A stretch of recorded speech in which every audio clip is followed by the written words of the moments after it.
Hello everyone and welcome to the Starseed Dragon channel. This is an oracle review for the Amenti Oracle Feather Heart Deck and Guidebook, Ancient Wisdom for the Modern World. It has 42 full color oracle cards, a keepsakes box, and an illustrated 144-page guidebook with card meanings and sample spreads. Illustrations by Natalie Miller.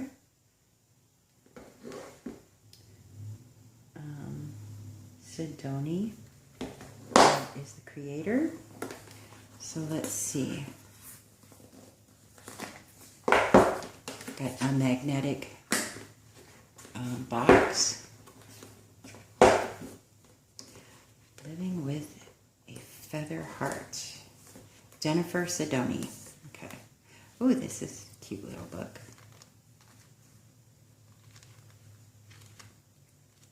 Interesting. Beautiful. So I will be reading from the guidebook. And here are the cards. Let's see here.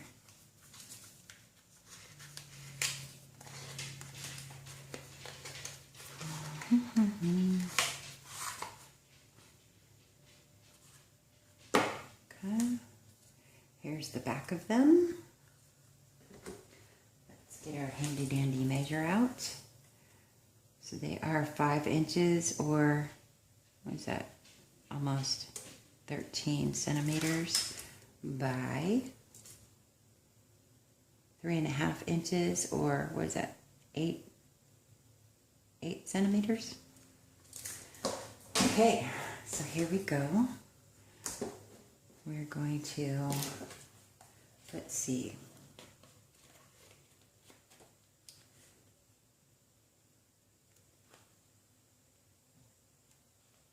Okay, we're going to start with the first card.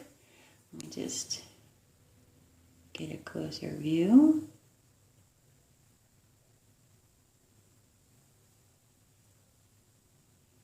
Make sure the whole card is in there. Okay. And here we go. I will read the descriptions from the book. And we'll go through all these cards. Okay. Number 1, I honor virtue. Virtue is defined as moral excellence, goodness, or righteousness. But this definition alone does not fully encapsulate what living this ideal means. It has been said that the 4 cardinal virtues are temperance, prudence, courage, and justice, 4 pillars emerging from a strong spiritual foundation that holds the divine astral architecture of the soul in place. The pillars of virtue can be honored by remembering the call to action this ideal invokes. To know means to record in one's memory, but to understand means to blend with the thing and to assimilate it oneself. Egyptian proverb.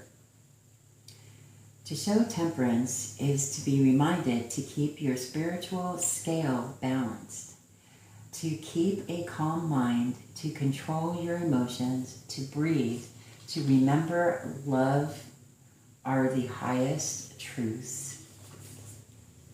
To demonstrate prudence is to exercise caution, to remain practical, and to use discretion. It is to be aware and ponder the weight of your actions, to contemplate how each choice may manifest through every area of your life. Weigh and consider your options for action, because there is always a direct reaction as it ripples through time.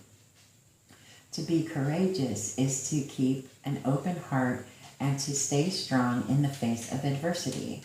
It is to be reminded to create from a place of love by aligning your heart with your mind. You can dissolve any fear by facing it head on, because the only way past fear is through it. All darkness has the potential to be transmuted into light by letting your own inner light shine. Emotional, physical, and mental strength are the actions of this inner light, from which courageousness emerges. The fortitude of I honor virtue allows for a liberation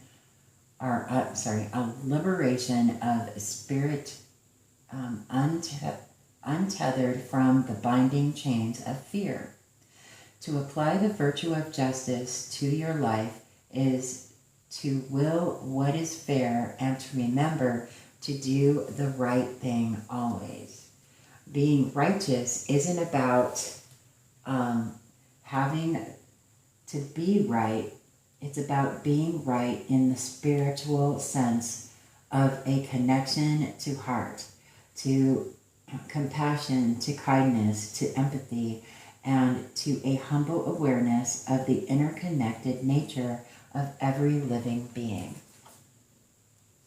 Beautiful. Next card, number 2. I benefit with gratitude. A grateful heart is able to navigate the waters of life afloat with the lightness of being.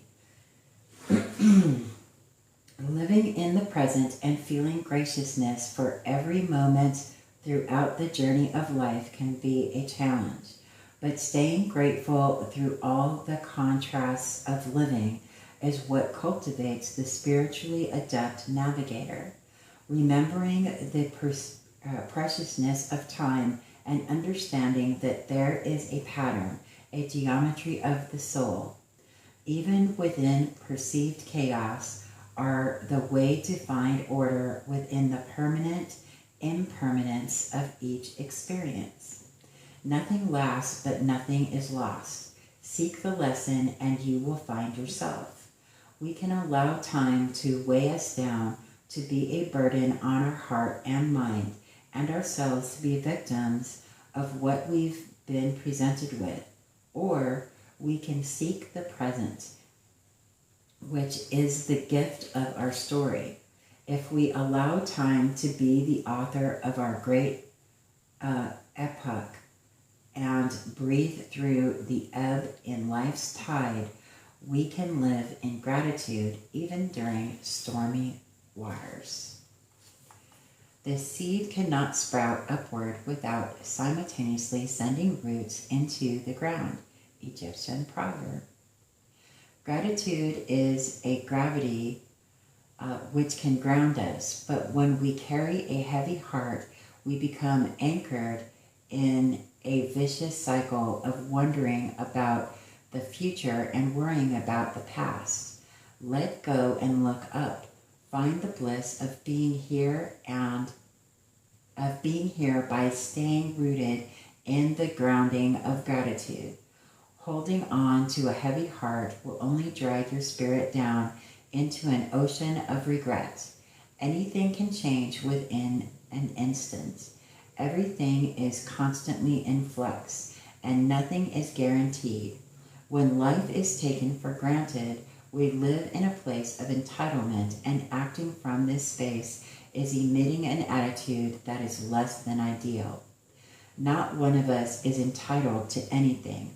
Not one of us is above the universal fabric of connectivity and consciousness. We are each but a single jewel in an infinite cosmic sea of gems. Not one shines brighter than the other. All is beautiful, all is perfect, all is divine. When one acts ungrateful, one becomes blind to the values of graciousness and falls victim to the traps that ego loves to set. Do you feel as though you are owed the world but not willing to work for it? Do you highlight your pain instead of shining a light on the darkness by keeping a grateful heart? Where is there room for improvement? And how can the 3 simple words, I am grateful, transform the space you are currently living in? Ask yourself why. Ask yourself how. Ask yourself what you will do to rectify this, and how you will apply the wisdom of gratitude to the story of your life. It is time to reflect and to project a more grateful mirror to those you are closest to.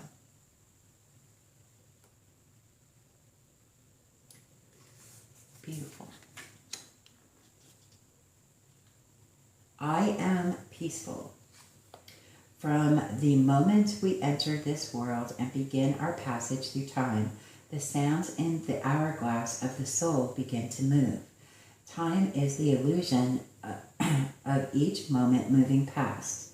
The speed of life shifts with the pace of our awareness. With each moment, the sands of the soul descend to form a cosmic pattern, which our individual part in history manifests through creation.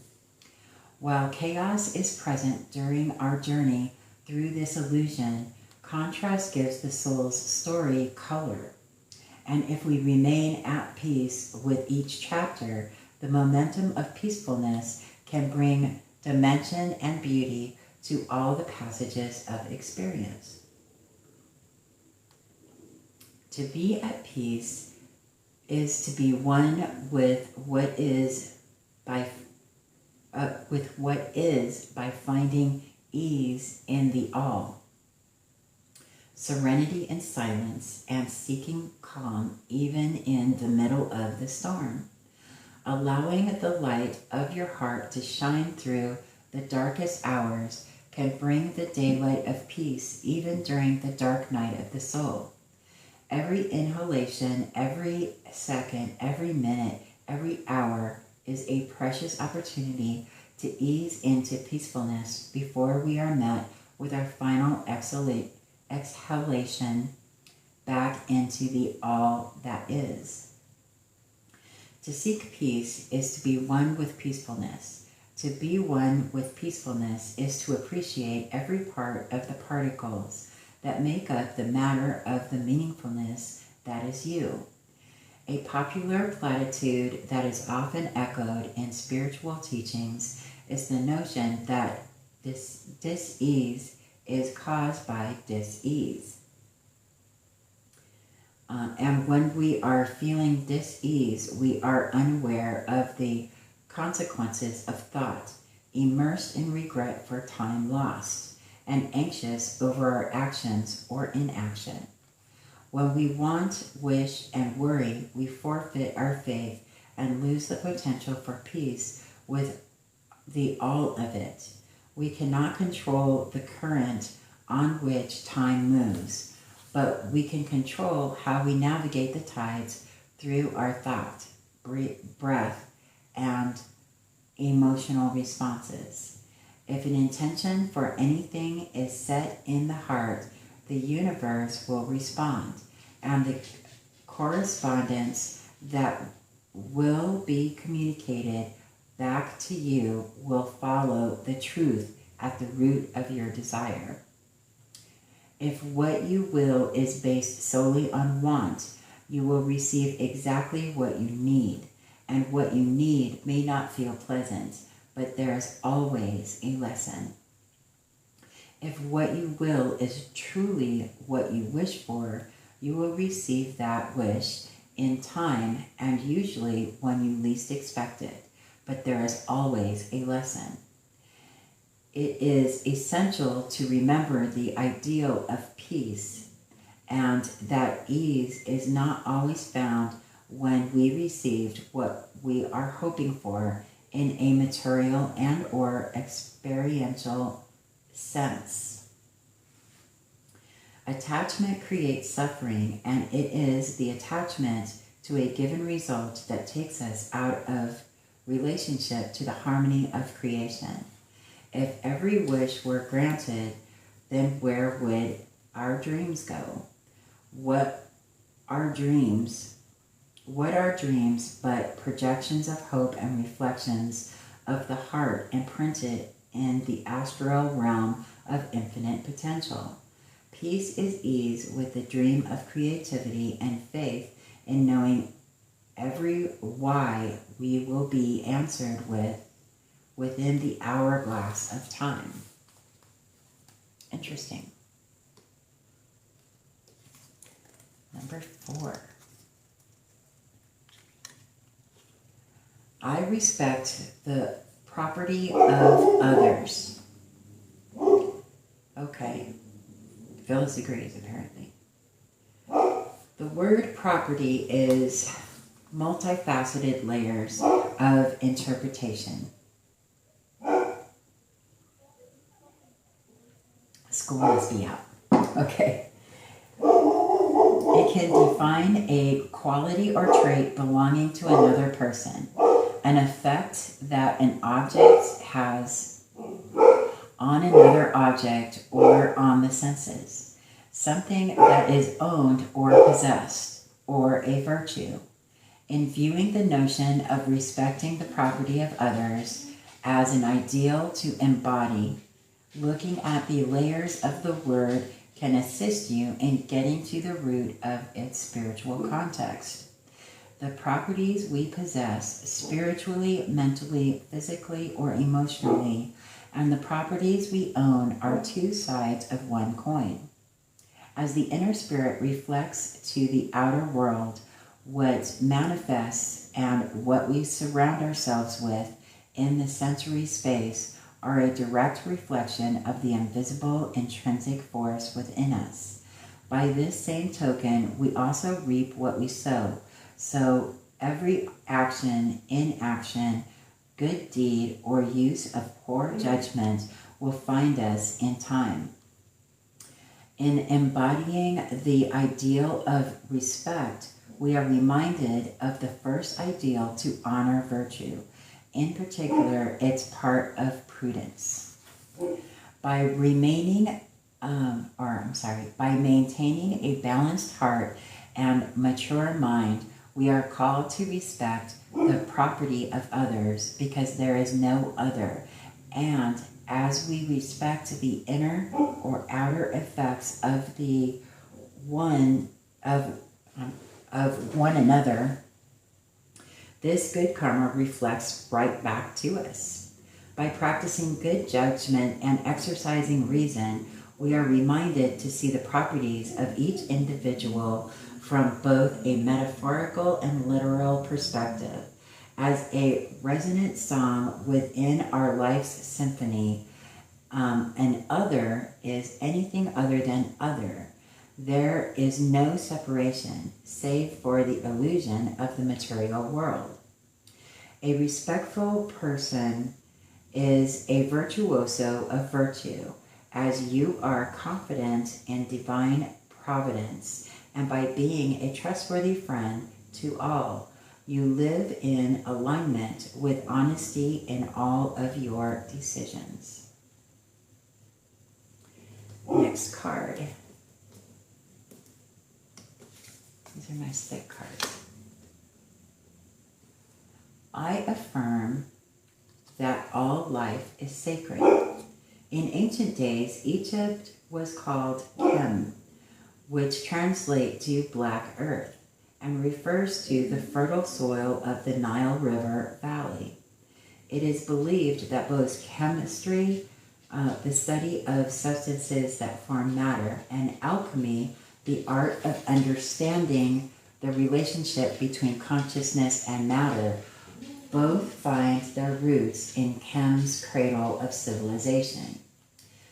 An alchemical understanding of the world lends itself to a vision of sacredness within all life, with the idea that life itself is a byproduct of mind, with the understanding of mind being the soul of all that exists. Similarly, synchronous to ancient Egyptian ethos places the pinnacle of the personality as a force of nature's soul. From the one mind, alchemy symbolized as a circle emerges the square of the four elements of earth, air, fire, and water. Surrounding the square, we then find the triangle of the three alchemical principles that govern the all of it all. Sulfur, which is the soul consciousness awareness, Mercury, which is spirit mind, and salt, which is body structured thought.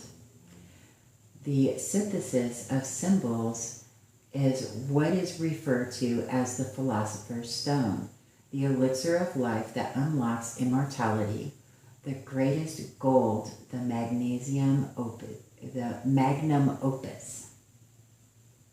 The Magnum Opus is the great work of an artist, and when analyzing life with an idealized perspective, we can find the art within the natural world to be nothing short of sacred. Human beings have the potential to be the greatest pattern recognition machines. Neural networks activated through experience, memory imprinting consciousness with coded language. Nature can be a great activator of enhanced perception and the embodiment of the force within the soul of it all. The lattice of life, the effect of soul as the actuating cause. Once the pattern is understood and we find fluency in the language of consciousness and alchemical code, we can find the Magnum Opus materialized. Nature's potions and poisons are equally potent, but with the wisdom of an alchemist, even the most poisonous forms of life can be beneficial when the elements are properly manipulated into a medicine. The same is true when it comes to philosophy and the art of transforming words into golden wisdom. The light is within you. The light of the world will come alive and reveal itself. The spirit is refined. The soul will enter. If you embody the ideal of sacred life, the foundation of your reality becomes hallowed ground. The celestial consciousness can be seen and received infinitely as you appreciate and affirm the art of your unique expression within what is infinitely expressed from age to age eternally. Beautiful. Next card. Number 6, I give offerings that are genuine. Okay, let me take a sip. Some good coffee. The core of Buddhist philosophy stems from an understanding that life is riddled with suffering, and it is our attachment to suffering that lends our life experiences more suffering. In finding mental, emotional, and spiritual liberation from suffering, we attain nirvana, the transcendental state where we are free from the fetters of materialism, detached from the effects of karma, and liberated from the cycle of death and rebirth. In the Emerald Tablets of Thought, the Atlantean translated translated by Dr. Doyle, a comparable archetype is considered in the halls of Amenti, or the Akashic records, where records of past and future lives coexist, but there is also a space where the soul is free from the body, living in light and able to begin the cycle yet again if it so chooses. Dwell here or leave here when thou desireth. Free is Amenti to the Son of Man. Take thou up life in what form thou desireth. Child of light that has grown among men, choose thou thy work, for all must labor. Never be free from the pathway of light. the Emerald Tablets of Thought. In exploring the ideal of living, of giving others that are genuine from a space of non-attachment with the living philosophy of a light heart in harmony with authenticity beyond any dogmatic system, we must be reminded of the core meaning of what it is to offer in the first place. The word offering finds its root from a Latin offerere, meaning to bestow or present, but it eventually evolved into the Old English offering, which meant to sacrifice in the way of an offering to a deity. Modern society has conditioned us to believe that we must give to receive, and in order to receive, we must give. It is a platitude that inadvertently feeds the idea of attachment, because if we give so much and feel as though we are not receiving an equal echo back, it can cause us to experience the suffering of expectations. Okay, the popular movie and book series The Secret further fed this idea, not only in giving to receive, but also by stressing that by echoing thoughts and visualizing the material possessions you want or need to have, the universe will open every path and allow the new car or $1 million check to magically materialize in your life. While thought and action do echo back into reality and manifest or materialize in some fashion or another, we must be reminded of why we want what we want, and if the reason is to feed the soul or fill a void. Everything flows out and in. Everything has its tides. All things rise and fall. The pendulum swing manifests in everything. The measure of the swing to the right is the measure of the swing to the left. Rhythm compensates. The Kabbalion. The fifth Hermetic principle of the esoteric Kabbalion relates to the principle of rhythm and the fact that the universe always compensates for what is put out mentally, emotionally, and spiritually. In living in alignment with the heart and giving genuine offerings that provide spiritual nourishment without any expectations of getting something back, we in effect do get something back by the kindness that ripples through the collective unconscious, the being of or doing, our doing, the life within our living. The biblical parable Jesus shares in Matthew 19:24 further solidifies the key that unlocks the shackles of suffering. And again I say unto you, it is easier for a camel to go through the eye of a needle than for a rich man to enter into the kingdom of God. Some claim that the accurate translation relates to a particular gate in Jerusalem known as the Eye of a Needle, and only the camel free from baggage or attachment is able to pass through the space because the opening was so small. This perspective of the metaphor seems to have its heart in the idea that you may pass through into heaven with what you are, what you've done, and how you've lived, not with what you have acquired, collected, and attached yourself to materially.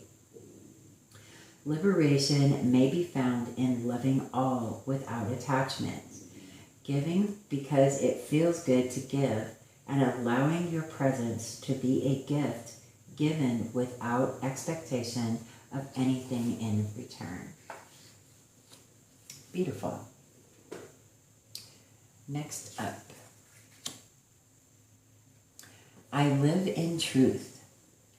The Hermetic principle of polarity describes the dual nature of reality in such a way that reconciles the very notion, stating that all truths are but half-truths, and every truth is half false. This complicated paradox may cause us to wonder, what is truth anyway? Everything is dual, everything has poles, everything has its pair of opposites.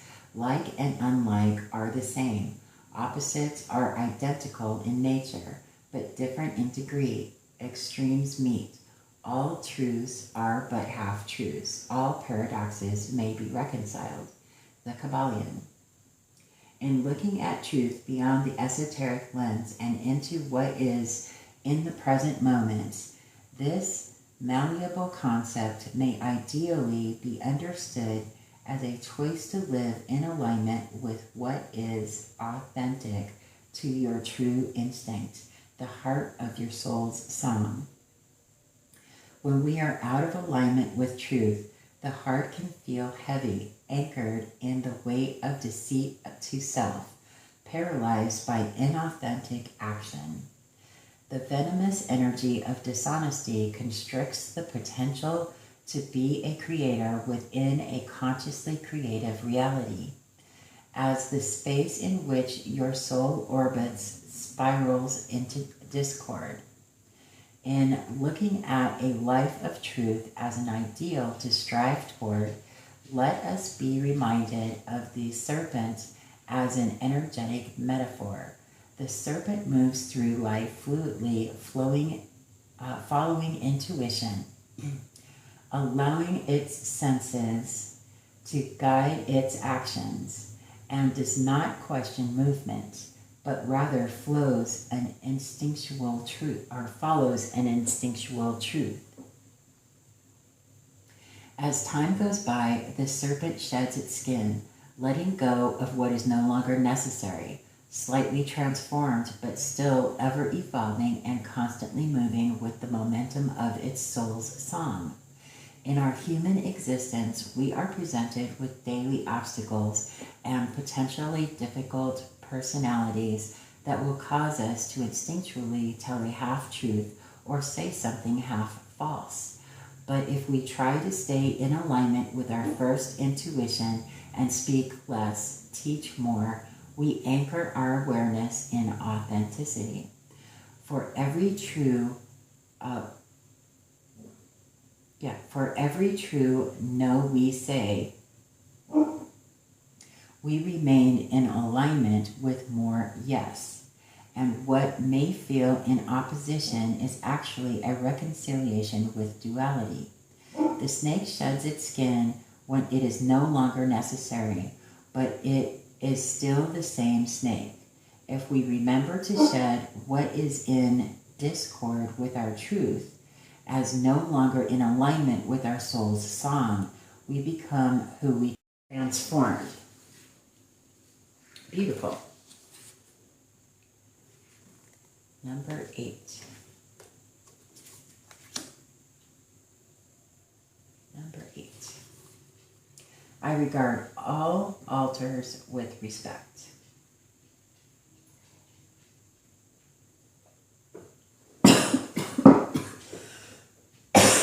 Excuse me.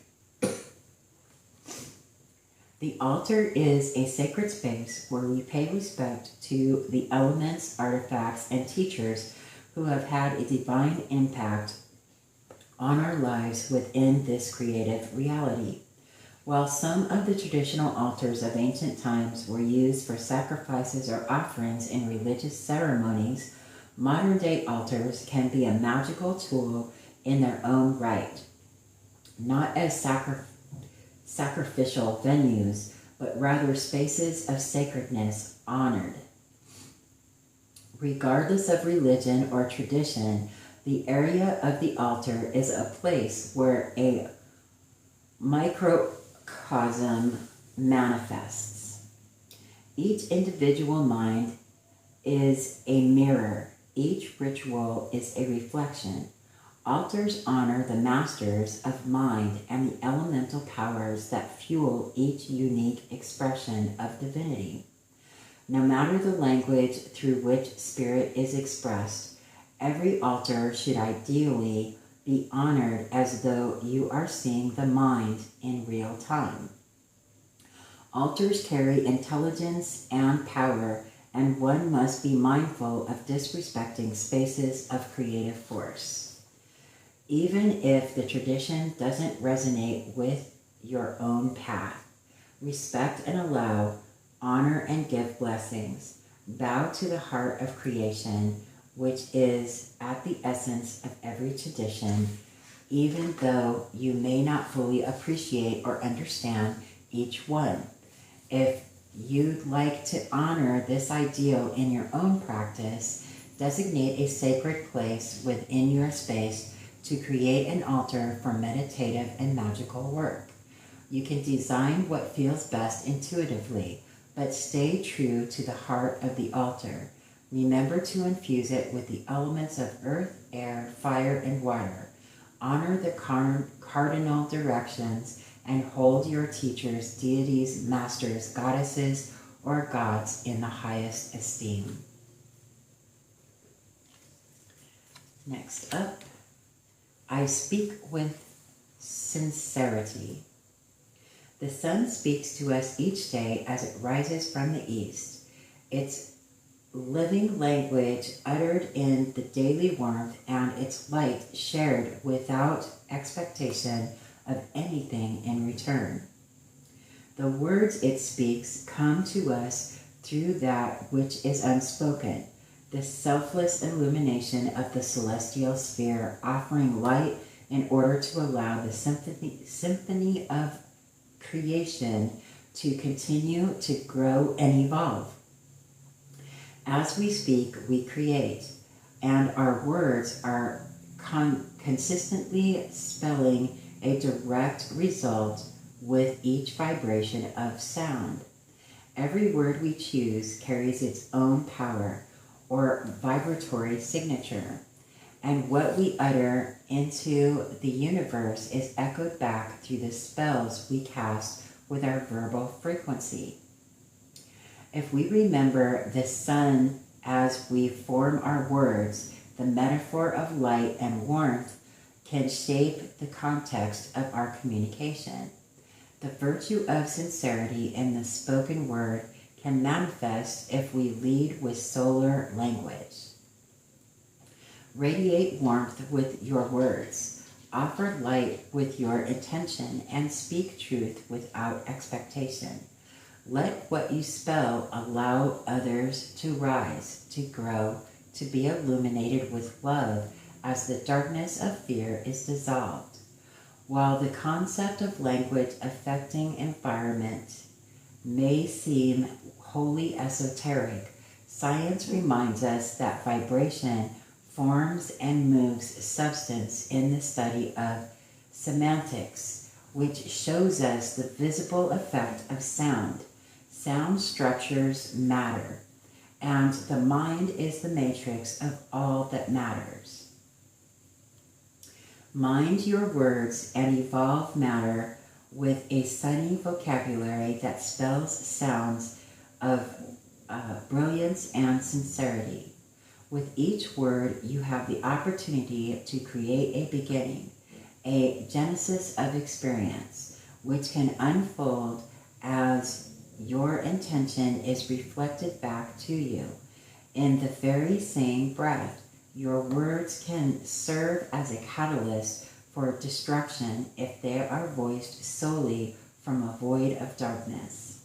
Dark words spin webs of deceit, and lies will eventually trap you in your own delusions and illusions.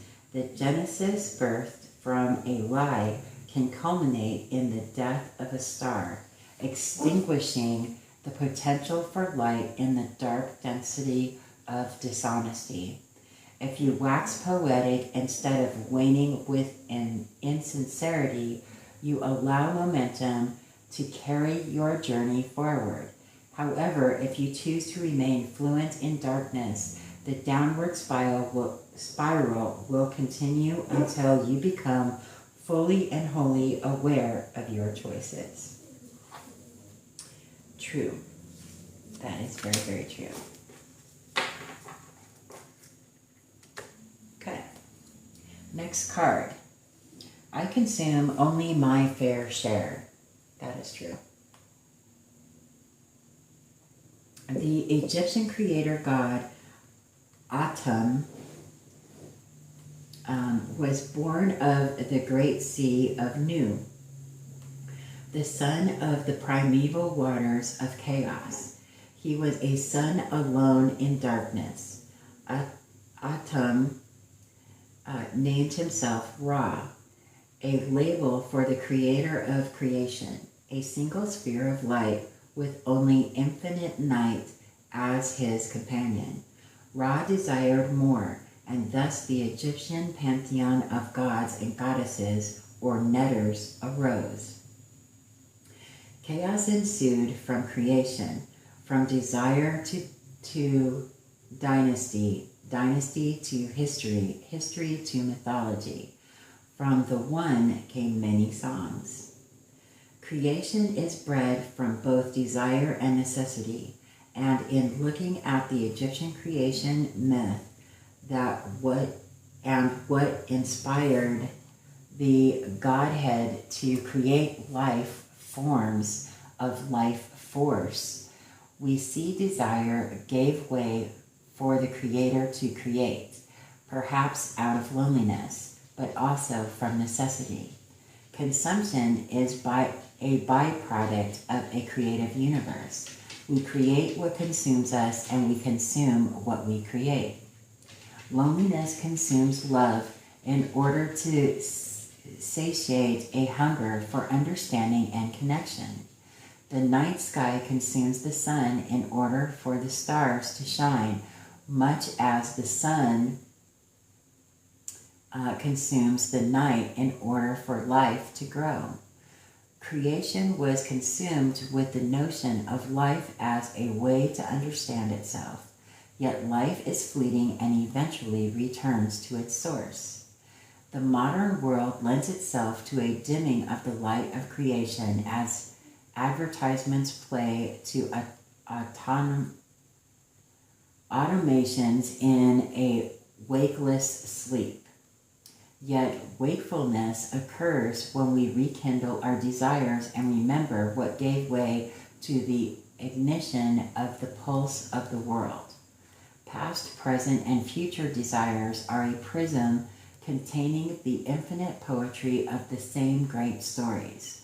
But satisfaction comes not by what we consume, exhaust, or destroy, but from what our relationship to our desires can illuminate.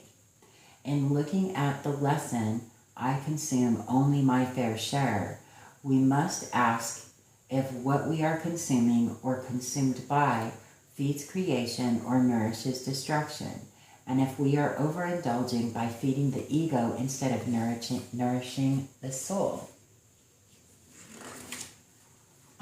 Growth in consciousness doesn't depend on the will of the intellect or its possibilities, but on the intensity of the inner urge, Egyptian proverb. Consumption encompasses more than food.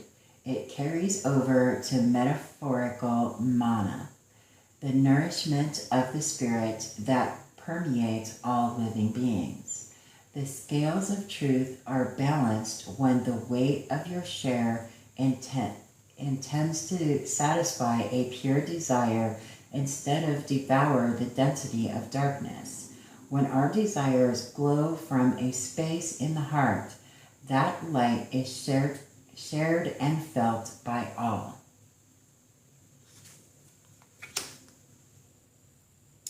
Next up, I offer words of good intents. In geometry, a fractal is never ending. Infinitely complex series of patterns, self-similar across varying scales.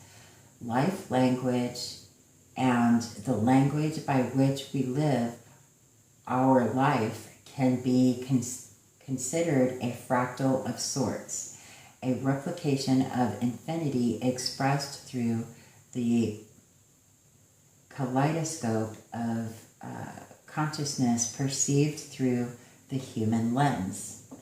Language is a powerful tool with which we can find guidance to navigate infinity, and how we actively and mindfully participate in reality is the punctuation to our life's sentence. A consciously chosen vocabulary has the power to create worlds within our words.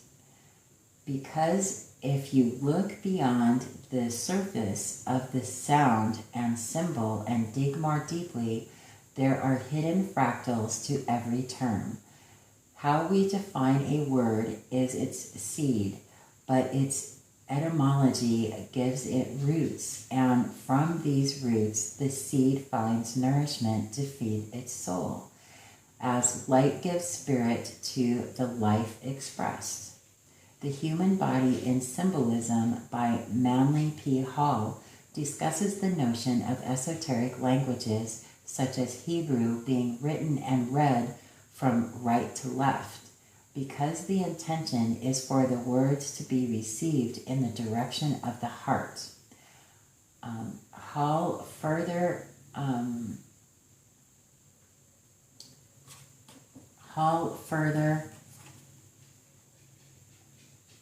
elucidates that Egyptian hieroglyphics were placed on columns that could be read from left to right or from right to left, perhaps because of an emphasis placed on a balance of the masculine and feminine mind. Language expressed as a synthesis of both hemispheres and a unification of the heart, body, and mental faculties. Being a living expression of the ideal to offer words of good intent means understanding that our living word is the light our life shines, and intentional language illuminates infinite potential for growth and evolution. How we navigate experience with a mindfully chosen vocabulary is also how we become a cartographer of creation, mapping new territories with keen perception and the heart as our living compass. Beautiful. Okay. Oh, these are really thick cards. Okay. I relate in peace.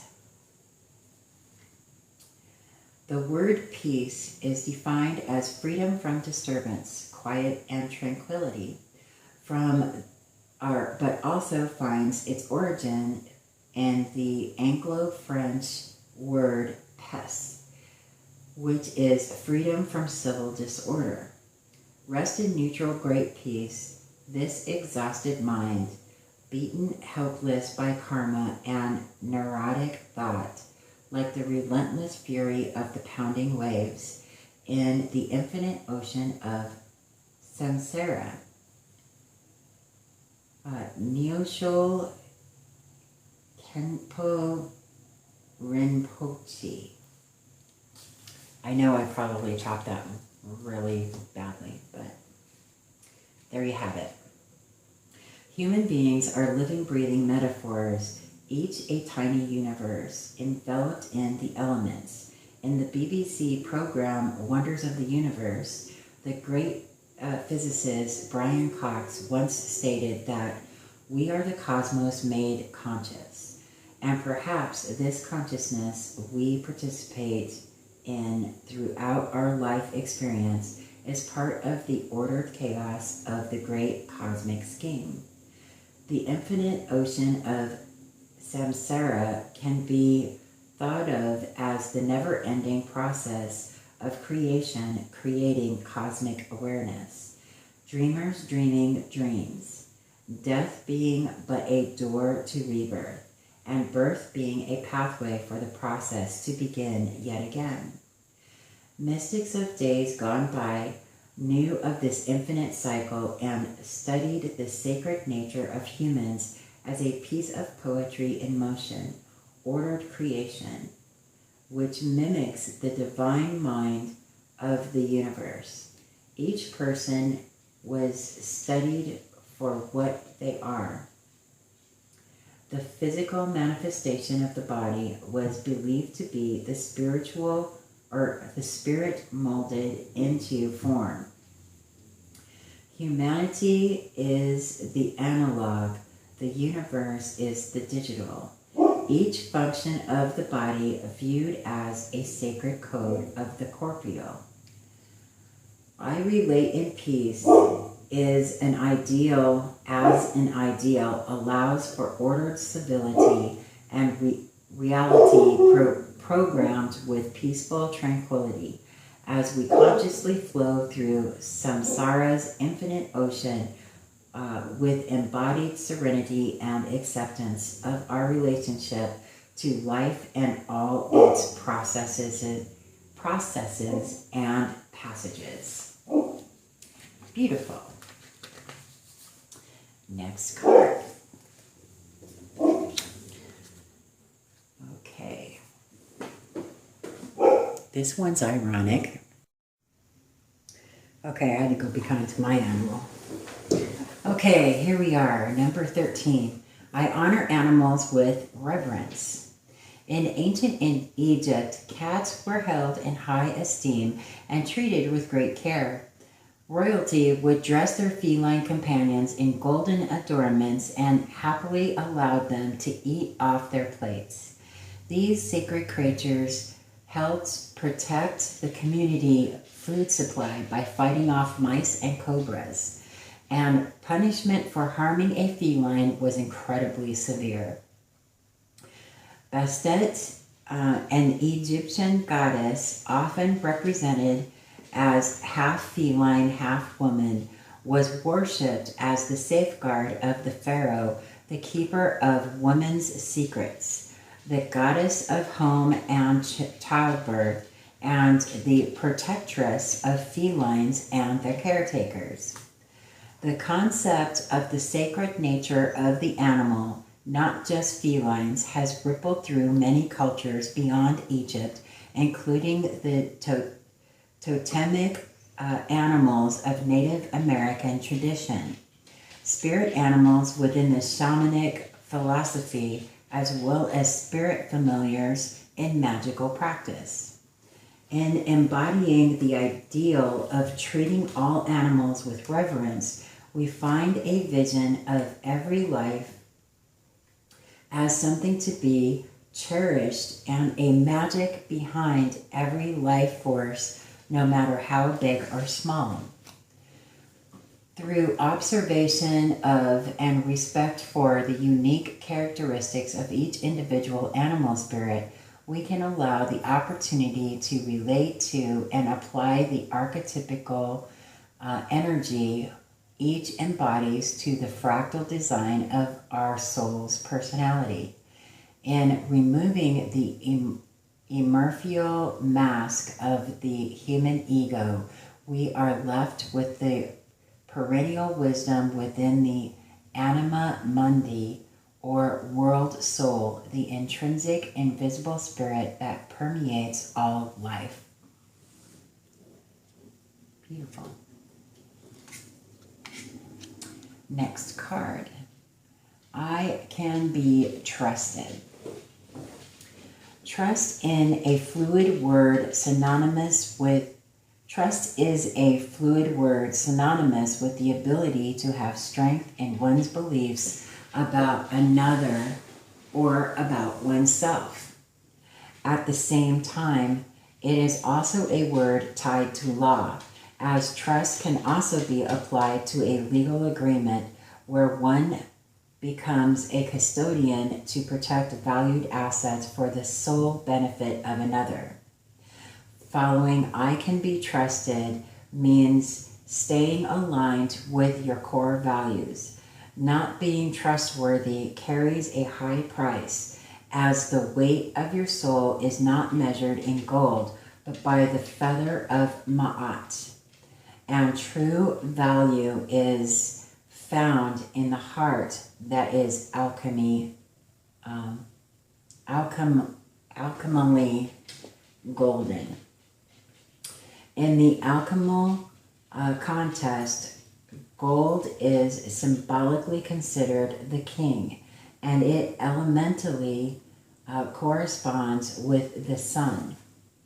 The heart, awareness, and Sahasrara, the crown chakra. The crown or seventh chakra, when activated, is believed to allow a space of pure consciousness to be attained. In this space, you unlock the ability to transform into the divine and do whatever you wish or will. The paradox is that when you get to this point, it is not material desire that activates awareness, but the heart's desire to live in the light of truth. Living always in the light of truth can be challenging in modern times.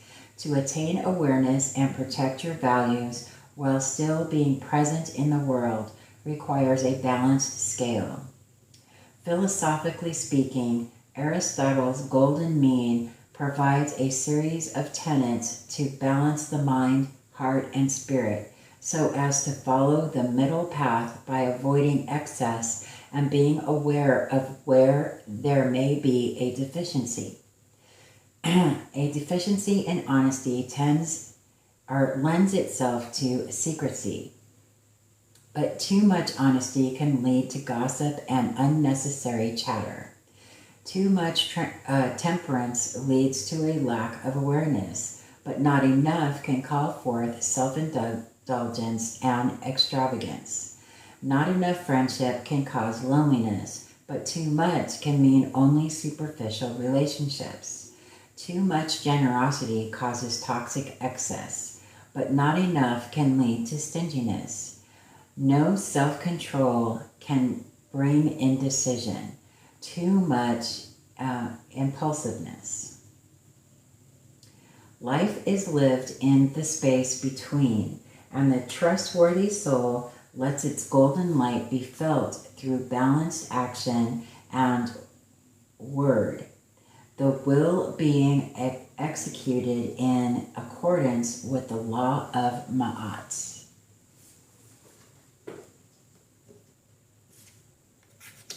Next card. I care for the earth. A pearl is made when a parasite or a grain of sand finds its way into the shell of an oyster and begins to irritate the insides. From this irritation, the oyster creates an enamel called nacre, or mother of pearl, around the strange visitor. And after some time, the intruder eventually evolves into a pearl. Our lives are polished by the metaphors with which we view our container of infinity. Metaphor, perhaps being meta for the language of myth and metamorphosis.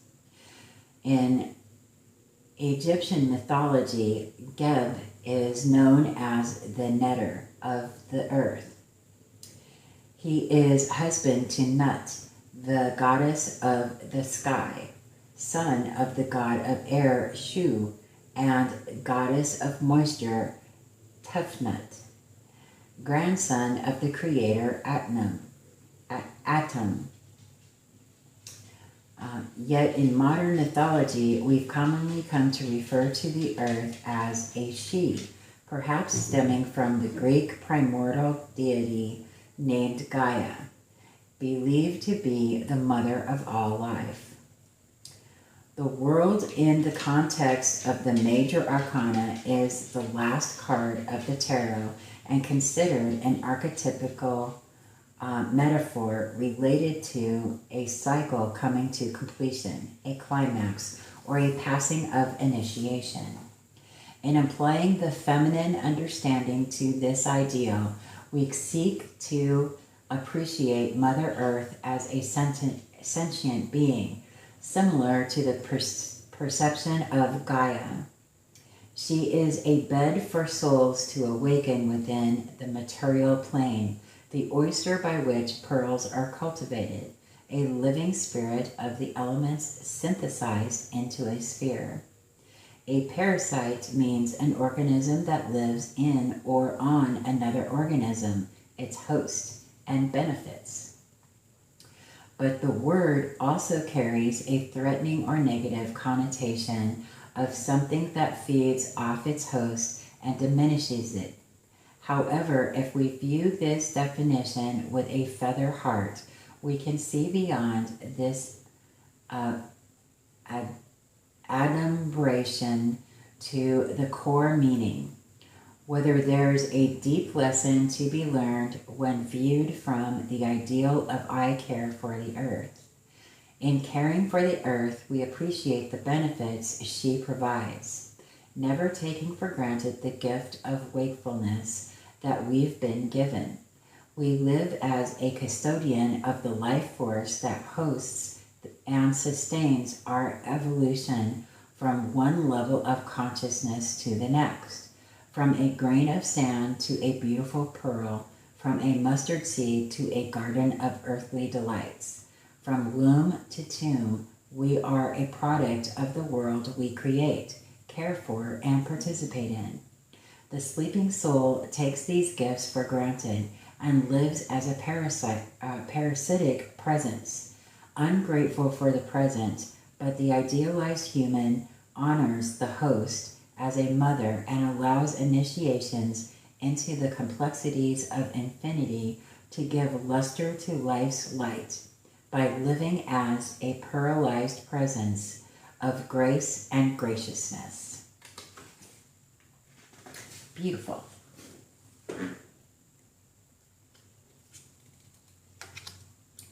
I keep my own counsel. Ma'at is a living principle. As a living principle is the embodiment of order, and in living this principle, our daily experience becomes a personification of fairness, truth, and balance to circumvent chaos through actions that are just. Just being the key word, as it is defined by an unbiased equilibrium. To die is to stop living, but to stop living is something entirely different than dying. Chinese proverb. In the Egyptian Book of the Dead, when a soul enters the underworld of Duat, the heart is placed on a scale to be weighed against the feather of Ma'at, as the measure for the actions and inactions of their lifespan. Before the heart can be weighed, the deceased would have to recite the 42 negative confessions of Ma'at, as taken from the Papyrus of Ani. What was not done would have equal bearing to what was done.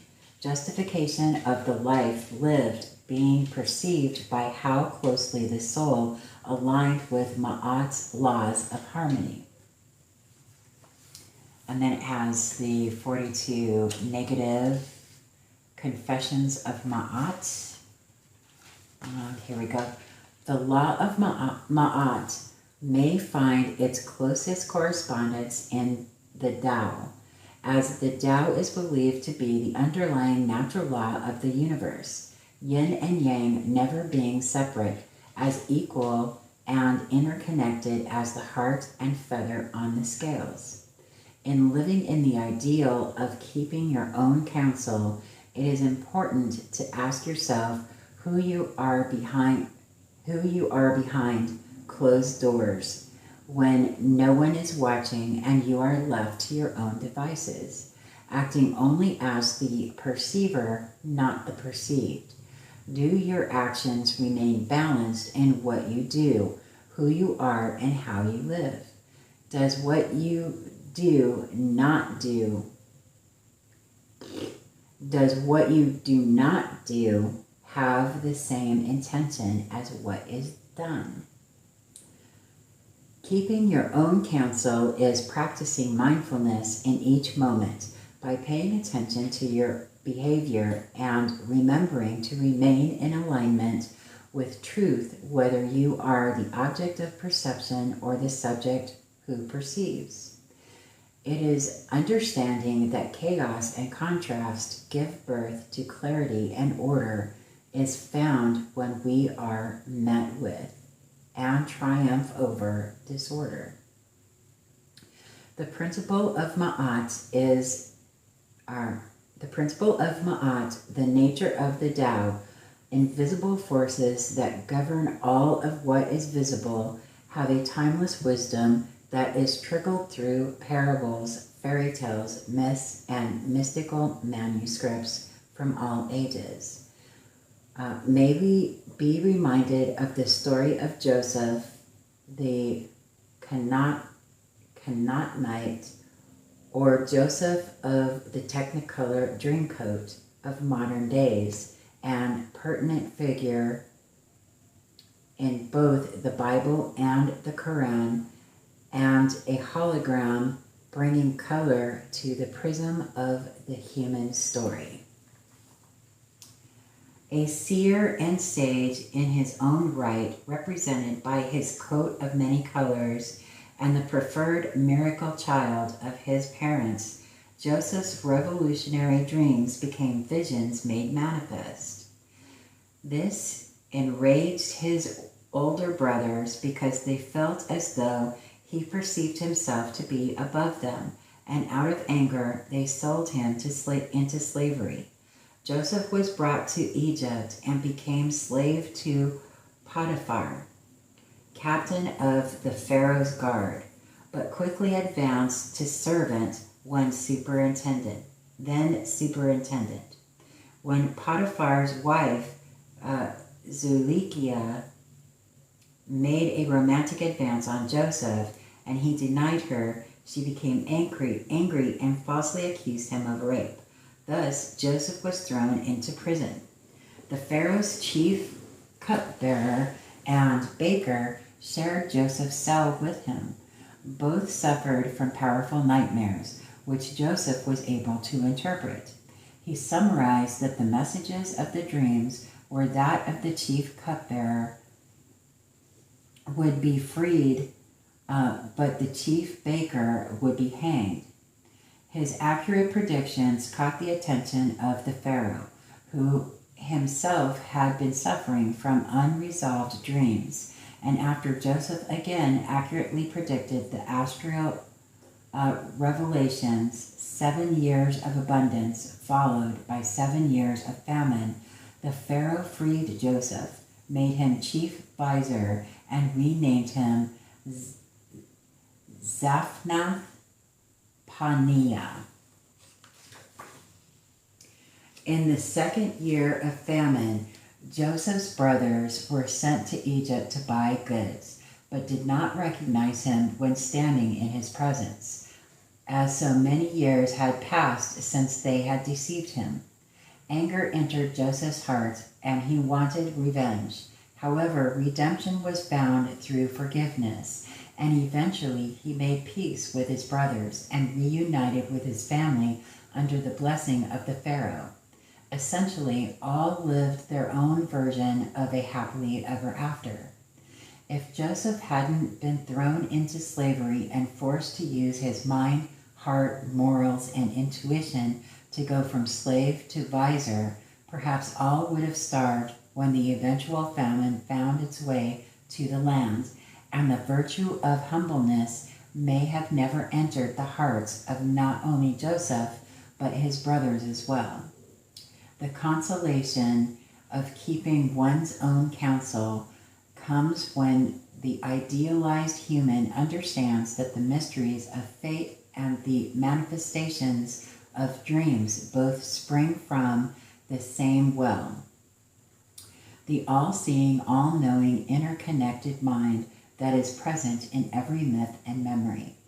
Constructs consciousness, and consciousness, like a rubber band once stretched, never returns to its prior dimensions. usefulness being found not in what is more, but rather what is. Interesting.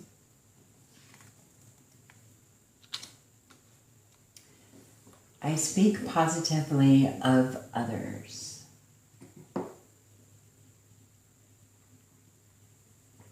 There's a fly flying around my house.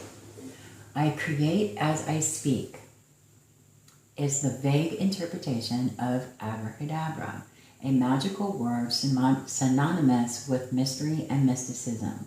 Students of esoteric philosophy may find themselves familiar with the sacred nature of the word and role that sound and vibration may play in creation.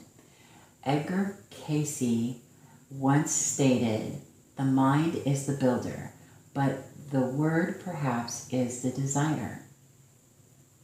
In the book Initiation, Human and Solar by Alice A. Bailey, the power of words is perceived to be fivefold, in that each word it has varying creative degrees within its essence. They possess color, tone, form, energy, or activity, and the nature of the ensouling life, self-conscious or unconscious, God, man, or diva. When applying an ideal such as I speak positively of others, one may turn to this philosophy, looking at the words you weave as a series of soundscapes that shape perception and erect the architecture in which you house your reality. In speaking positively of others, you acknowledge the connection between yourself and the other. Your projection is a reflection, and by honoring each soul as a mirror of the spirit of the all through your words will remain in harmony, in perpetual balance with creation. Positive words tickle the heart and illuminate the aura. Compliments are constructive and kindness is contagious. How you speak to others will be mirrored back in how others speak to you, and how you speak of others will echo through the ripples of time and the shape of things to come. Very, very true. Next up, I remain in balance with my emotions. The ancient Egyptians considered the heart to be the most sacred organ, as this conscious center of emotion and memory was thought to be the key that unlocks the doors to heaven on earth and the hereafter. In the Egyptian Book of the Dead, Anubis weighs the heart of the deceased against the feather of Ma'at, representing truth and justice. And if the heart is as light as her feather, you are granted permission to pass into the heavenly paradise of the fields of Hetep and Laru. However, if the heart is dense with the destructiveness of anger, vice, sadness, and wrongdoing, Amit, an Egyptian goddess known as Devourer or Soul Eater, consumes the heart, and you are unable to pass through to the next world. The evocative imagery this otherworldly ritual invokes can be viewed as a powerful metaphor for the importance of keeping a balanced scale in this life, with your heart in alignment with truth, a key for the here and now, which can unlock doors to higher realms of inner and outer light. Remaining in balance with emotions can be a challenge. The head and the heart can at times be in opposition with each other. Like the opposing hemispheres of the brain, logic and feeling don't always agree, yet they must work together in order to function as a whole. Such is the same internal agreement with the heart and mind. Reconciliation of thought and feeling allows life to remain light, in balance with the harmony of being. This harmony is a full spectrum of sound, color, feeling, and vibration, encompassing all the notes on the scales of experience. The light heart, in relationship to a balanced set of emotions, appreciates this all without attachment. The mind provides memory to serve as a teacher, a greater lens of awareness for reality, but it too does not attach to expectations, notions of wrong, or thoughts with ill intention for the darker notes on this infinite scale. I remain in balance with my emotion is a reminder to cultivate a consistent relationship between the feather-like heart and the objective mind, and to further apply I live in truth in daily practice. Next up, number 19, I am trustful in my relationships. Our personalities are forged from a dynamic combination of the natural disposition called forth from genetics and the nurturing of our families during the developmental ages of our youth. Nature and nurture walk hand in hand as we follow the path laid in front of us by experience embedded into epigenetics.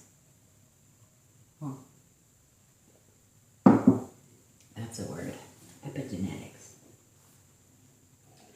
Sense memories become manifest from the tendrils of these experiences, which can either taint or tether our lens of perception and projection. Whether we realize it or not, we most often tend to see things as we are, not necessarily as they are. How we relate to the world is rooted in how we relate to our own nature, and what we choose to nurture inside of our heart shimmers in the light we shine on the mask of personality chosen. When we are secure in ourselves, we find security reflected back in the relationships we cultivate and allow.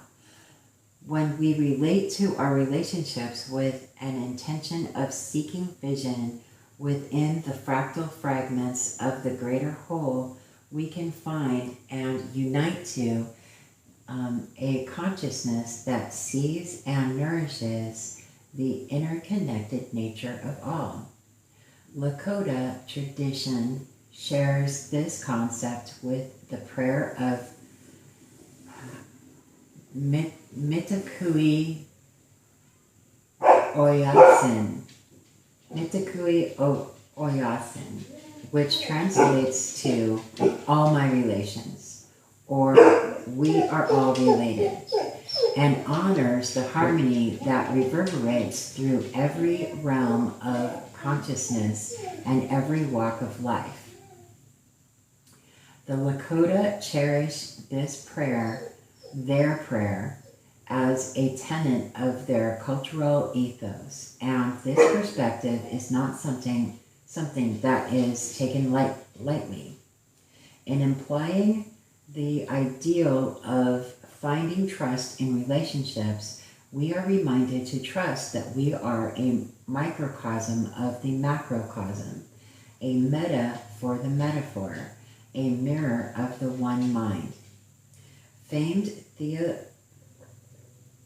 theosophical writer, and one of the first to use the term New Age, Alice A. Bailey, also emphasized the notion of right human relations within her occult teachings as a channel for the Tibetan master Dewal Kul.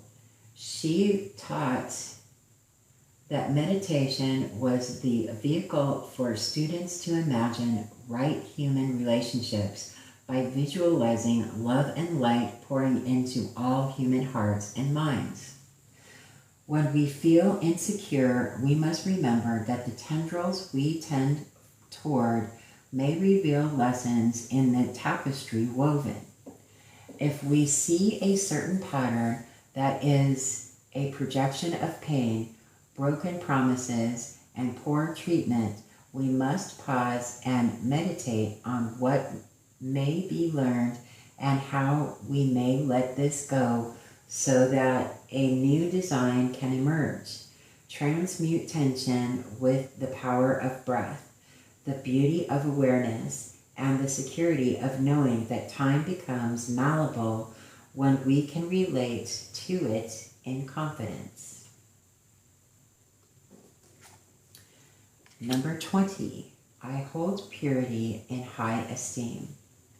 Purity is in the state in which a substance is free from contamination, pollution, or anything that debases the matter materialized.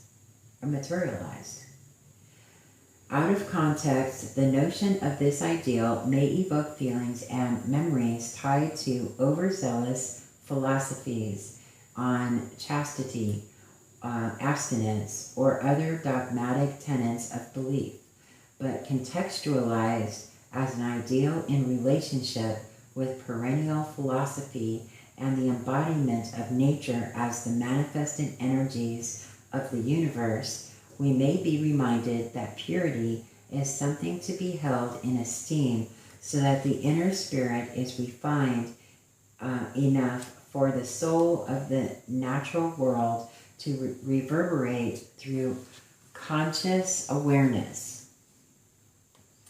Hindu philosophy holds that there are 7 main chakra centers within the body, and these spinning wheels of energy correspond to the designated space where life force flows.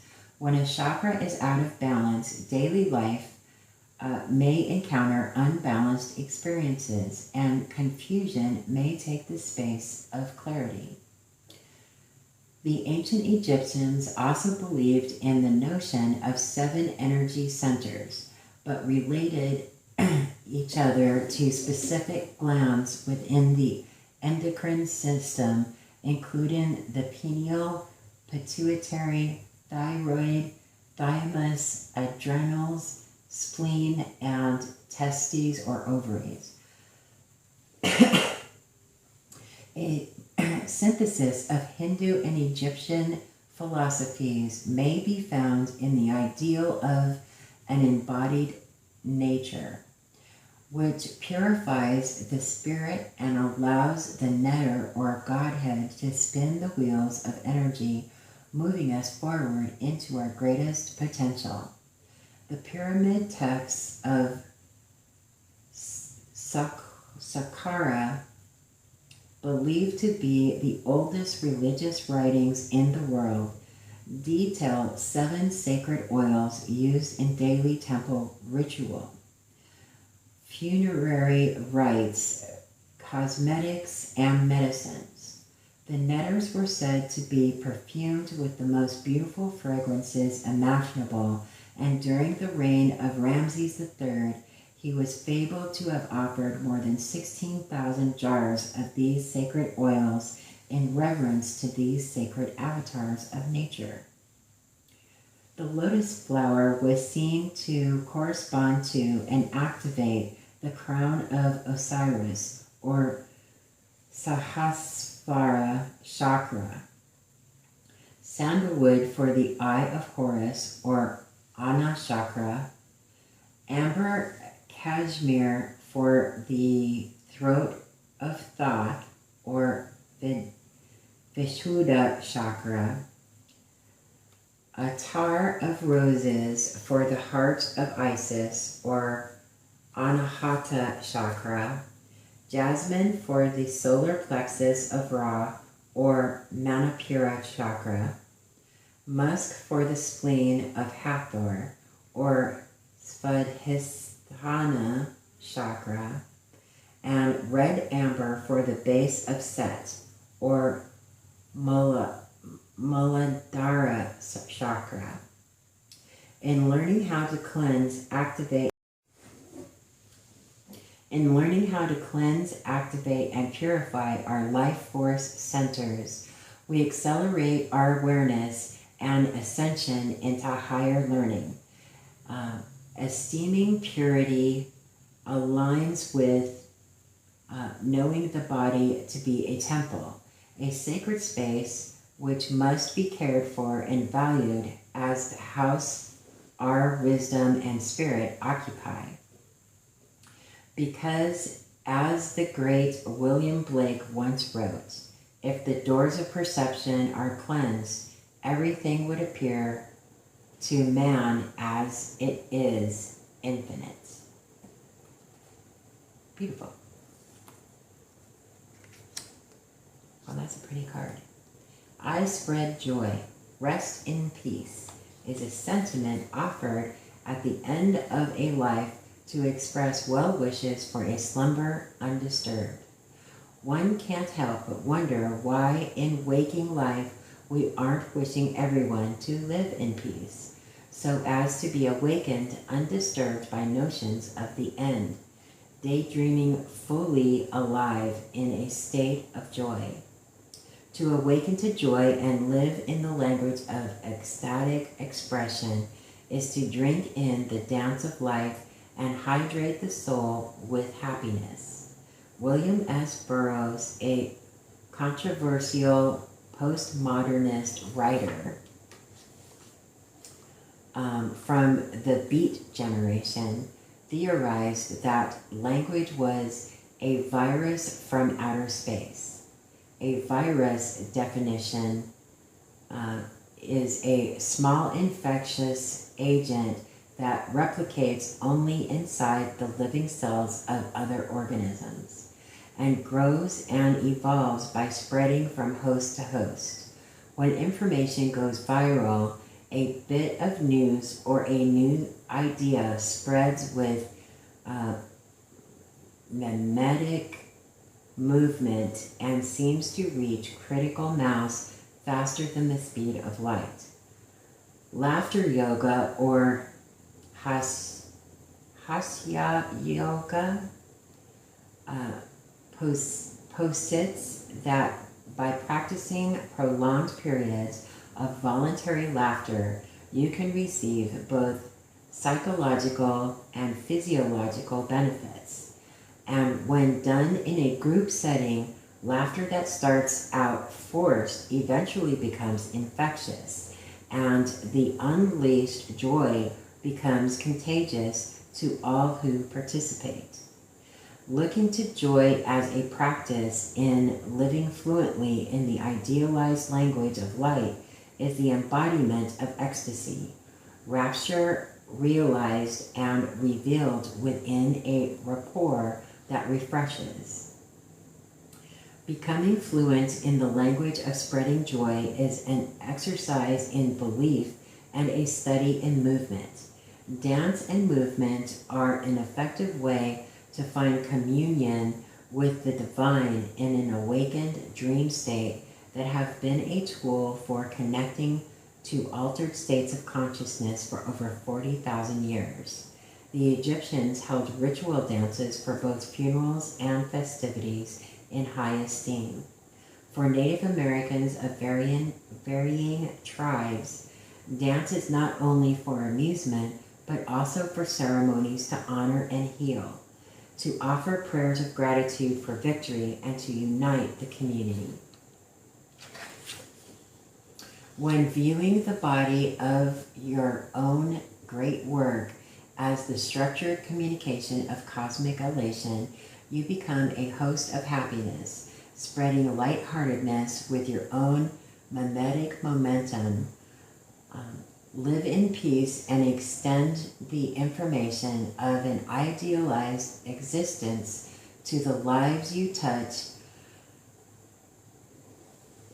and the joy you allow to go viral through your own embodied expression of infinity effervescing.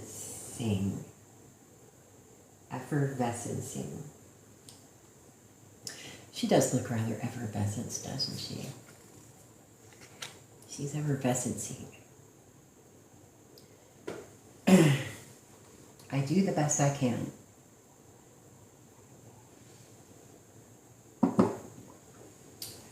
Okay.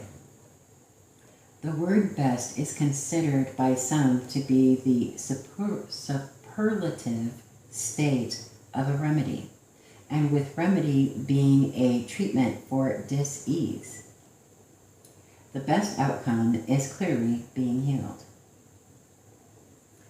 As we actively seek to heal spiritually, restoration comes in unexpected waves that wash over prior perceptions and misconceptions, allowing us the opportunity to evolve from darkness by becoming the best possible people we can be.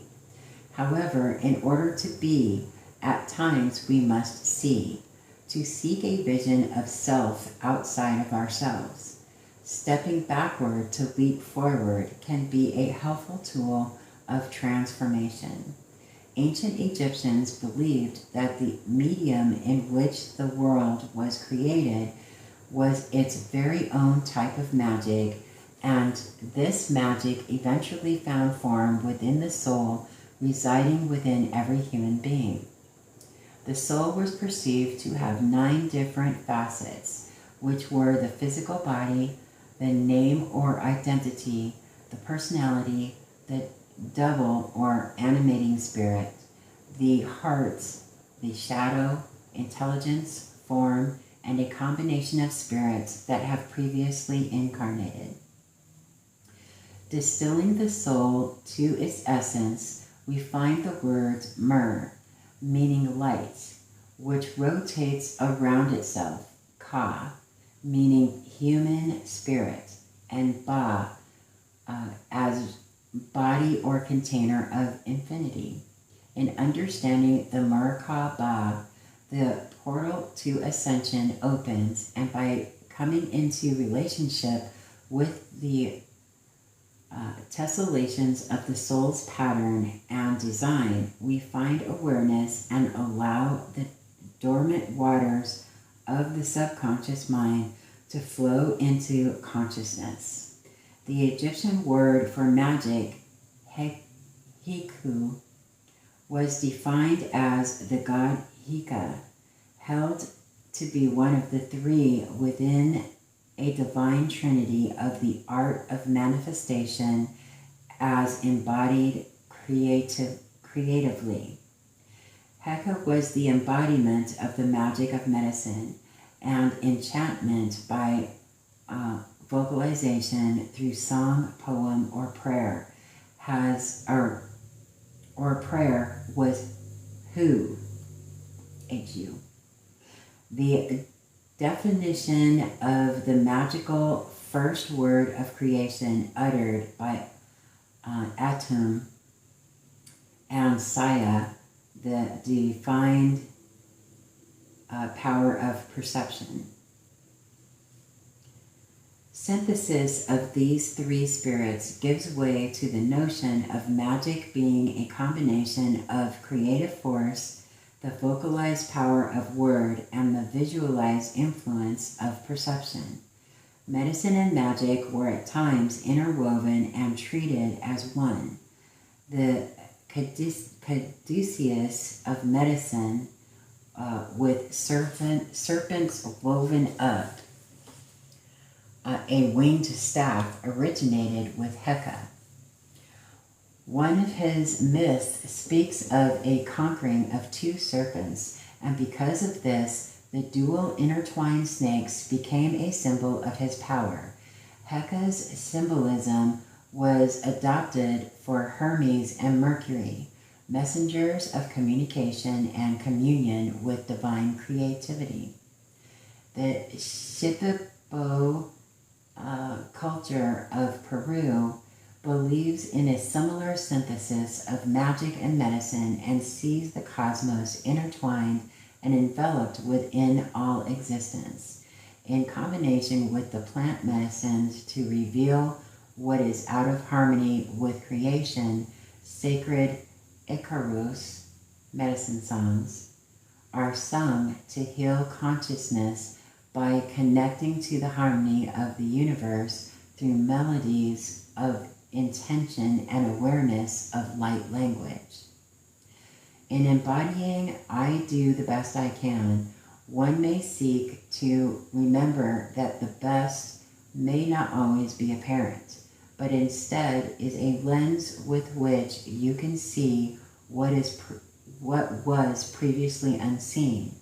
By making your own subconscious conscious, allow the medicine of your own magic to find the beauty of the relationship with the constellation of your soul and the glowing aspects of your spirit.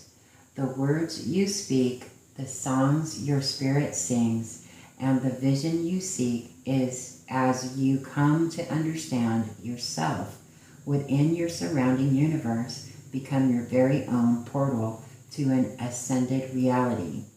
As you do, so you are. As you act, you enable creation, and as you embody your own best, you serve as a living star, glistening into the imagination of aspirants to advanced experience, as well as those who presently lack aspiration and may need to find inspiration through your own celestial presence. Beautiful.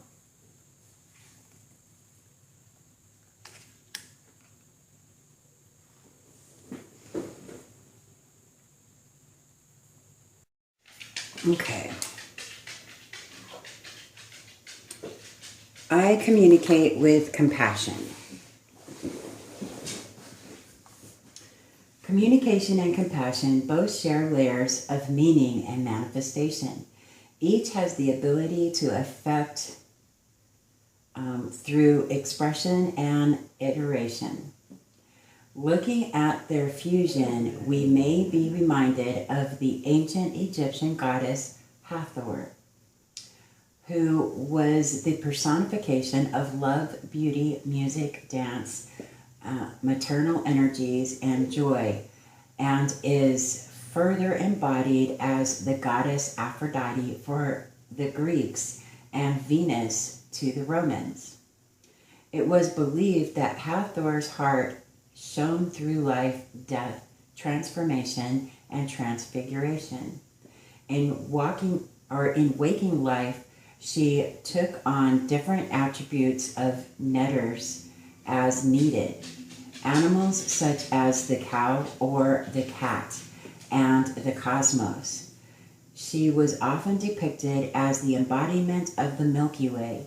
In the life of the underworld, she acted as an usher through the afterlife. She acted an usher through the afterlife, greeting the dead with refreshments and comfort. Every iteration of the Hathor life force found resonance with tenderness and a type of sympathetic communication that expressed the necessary magic of the moment. As she could feel, sense, think, and embody within a twinkling of time. Compassion as something to actively communicate is a fluid ideal that transforms with each expression and sentiment, depending on what metaphorical cards are dealt, in coping with the situation at hand. A reminder of the virtues of compassion finds resonance in the suits of the minor arcana of the tarot, energetic correspondences of the elements of Hathor's heart. Beautiful.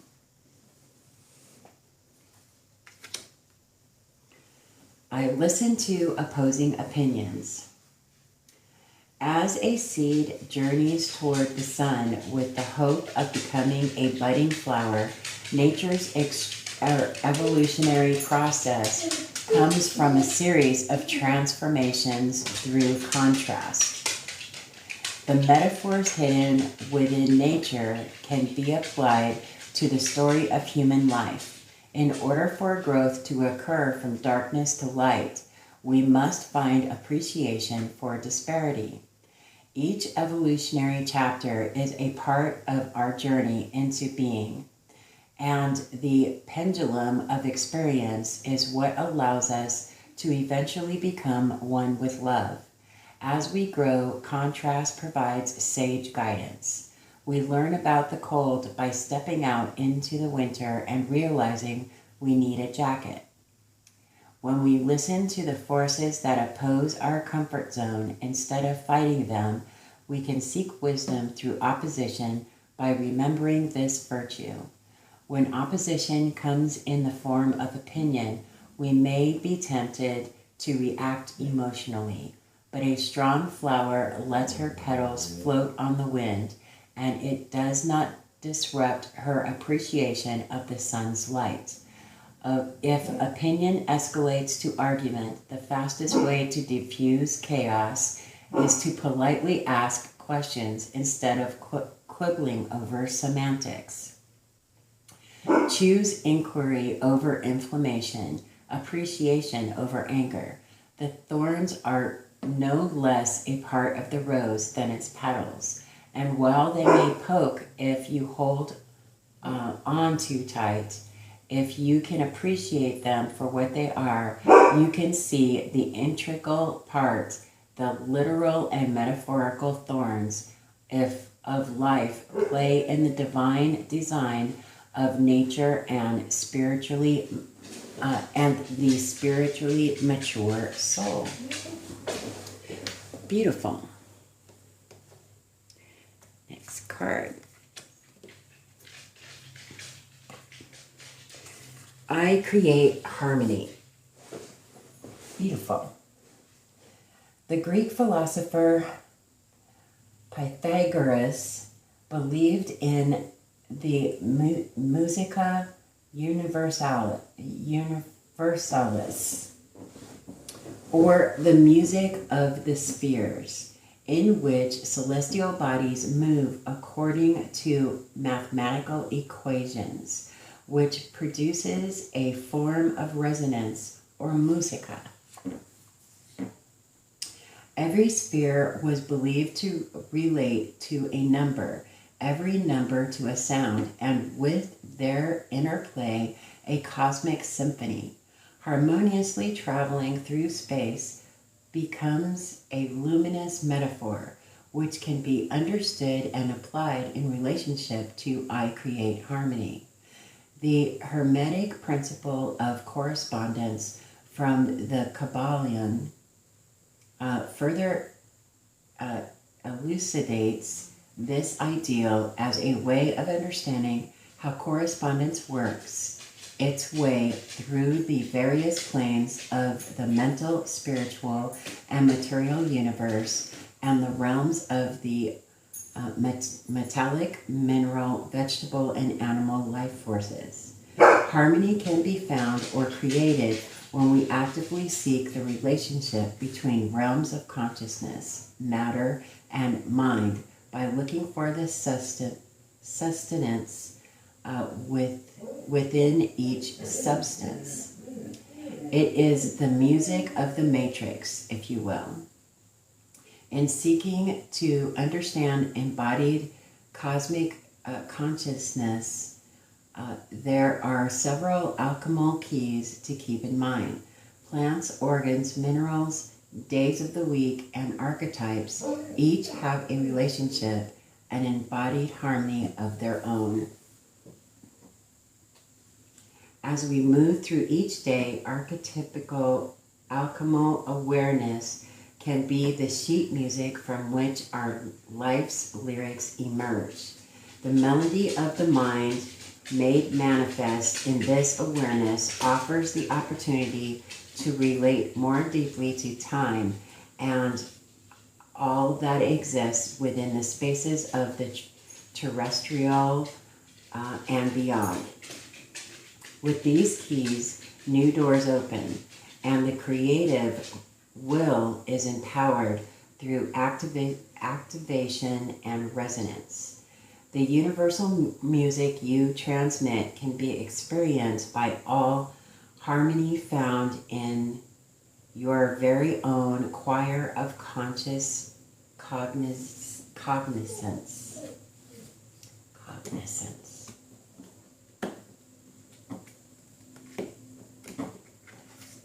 Okay.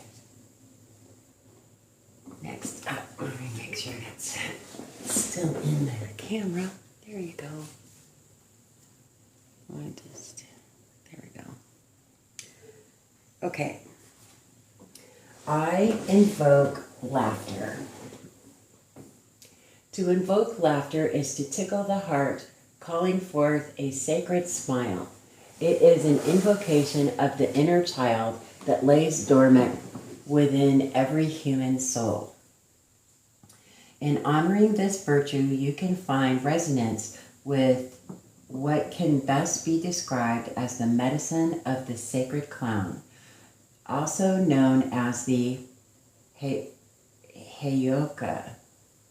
in Lakota tradition, or the crazy wisdom in Tibetan belief systems. This type of shamanic healing and or healer reminds us that it is okay to be silly, that it is fun to be funny, and we don't need to overthink, overanalyze everything, because in times of pandemonium, satire can help us laugh through controversy. The sacred clown shows us the exaggeration of those who like life or who take life too seriously, and how by opening the portal to laughter, we can find a type of comfort in the calamity of life's extreme moments and personalities. Levity deflates the ego while inflating the heart with hilarity. Invoking a cosmic giggle is an infectious antidote to the denser moments in our three-dimensional reality. Some say it is better to be feared than loved, but if love is the truth and fear is the greatest lie, we would be allowing a lie to trump the truth. To invoke fear is to dishonor the virtue of laughter and live in a lie of our own creation. Projecting such a dense vibration radiates from unresolved issues within the soul, and to resolve them, we must first identify them. If we find comfort in creating fear, we must ask ourselves where the root of this ego-based lie lives. Question the cause, not the action. Look within to make the antithesis of this virtue obsolete and take inventory through self-inquiry. Find time for connection to the heart space by nurturing the inner child and remembering the healing light of levity. Beautiful. I am open to love in various forms. Modern society tends to view finding love as one of the greatest pillars of achievement within a lifetime, a milestone and a miracle. So much emphasis is placed on this highlight of the human experience as a catalyst of competition. Some may go so far as to say that when our one true love is found, so are we. However, love is something that is elemental, ever-present, and entangled in many different forms and feelings. The simplest and most complex seed of creative force, the various forms of love within a lifetime, are an infinitely evolving action, motion, subject, object, and understanding. Love is something that can be found and can become us. It is a being and a doing, and the indivisible, invisible that takes root in the heart. Love's formless form can embody into fleeting treasures of feeling within time, and the reflection of love's light are experienced as refractions of reality's rainbow. Love can present itself as a touch, a tenderness, a kiss, or a caress. It is a nostalgic wave of memories from childhood or simpler times. Beautiful.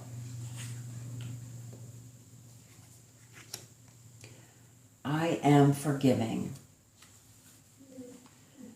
Ho'oponopono is an ancient Hawaiian practice, which is believed to have been passed down through oral tradition from sage wisdom keepers of days gone by.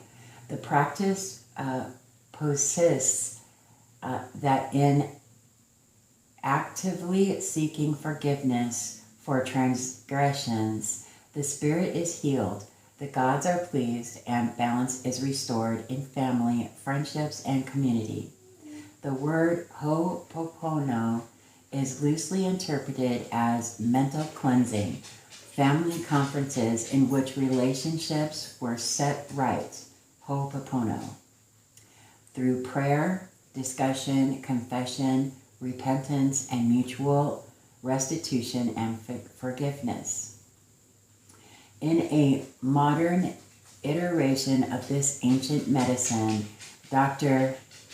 Ihalikala Hulen, sorry, I just chopped that up, I'm sorry, devised the concept of self-identity through Ho'oponopono, which has updated the ritual into a simple yet powerful exercise by stating, I love you, I'm sorry, please forgive me, thank you, to the person from whom you seek forgiveness. You simultaneously forgive and heal yourself. This act of awareness can serve as a reminder to embody the ideal of I am forgiving through the understanding that each encounter is but a looking glass for peering into your soul's reflection. Love the reflection, and the reflection will love you back. Condemn the reflection, and you may not like what you see. Forgive perceived imperfections and wrongdoing, as a heavy heart serves no one but the denser spirits of the underworld. In the divine architecture of experience, perhaps there are no mistakes, only lessons. To maintain a sense of divine harmony, remember to embody the ideal of forgiveness through tenderness, mercy, humility, and gratitude. Keep a feather heart by forgiving and letting go of the density of anger and judgment. A scale is best balanced with light and love. Beautiful. I am kind. Oh, there's a squirrel outside. I am kind. The name Homo sapiens literally translates from the Latin as wise man. Yet while we are blessed with the wisdom of conscious awareness, navigating our human awareness is a very complex experience. Human beings are earthbound, yet we dream of the stars with an inexplicable type of homesickness for the celestial. We have the ability to study and understand the intricacies of quantum physics and build spaceships to transport us out of our atmosphere and into the unknown. At the same time, we also have the ability to transcend time and space and explore the unknown galaxies within our consciousness through meditation, breath work, and theogenic medicines. We are capable of such beauty, such feats of imagination and creation, yet at the same time, humanity also expresses a potential for actions that can be so cruel, cold, and cunning. Humankind and human kindness are not mutually exclusive, but being a part of humankind does not mean that all of humanity possesses kindness and compassion. We each have a capacity for it, but our ability to express this truly special part of our spirit can at times feel like a great challenge. We have a unique opportunity to experience both empathy and sympathy. We can share the feelings of another and also express concern and or pity for their sorrows and loss. The scales of empathy and sympathy may at times be weighed down with a heavy heart or lack of compassion. I know, Phyllis. And thus, when human frailty comes to the forefront, we must be reminded of what it means to embody the ideal of kindness. Beautiful. Next up, I act respectfully of others. The perennial golden rule of doing unto others as you'd have done unto you has withstood the test of time as a simple reminder to treat others as you'd like to be treated. Respect is the operative word for this golden wisdom. It is through the admiration of another as a reflection of self that we are reminded to embody and encode this conduct into our consciousness as our own moral code. The samurai of medieval Japan lived by an unwritten code of conduct and morals known as Bushido. The 6 virtues of this code were courage, benevolence, politeness, loyalty, self-control, and honor. Honorably respecting and appreciating all life was the utmost importance to these warriors of days gone by. You are the master and commander of your mind, and how you choose to conduct yourself is either as a beacon of benevolence or a mirror of malevolence. When we remember to reflect light and remain enveloped in loyalty to the great esteems of virtue, we merge the heart with the mind and can find beauty in every walk of life as we travel through life courageously. Beautiful.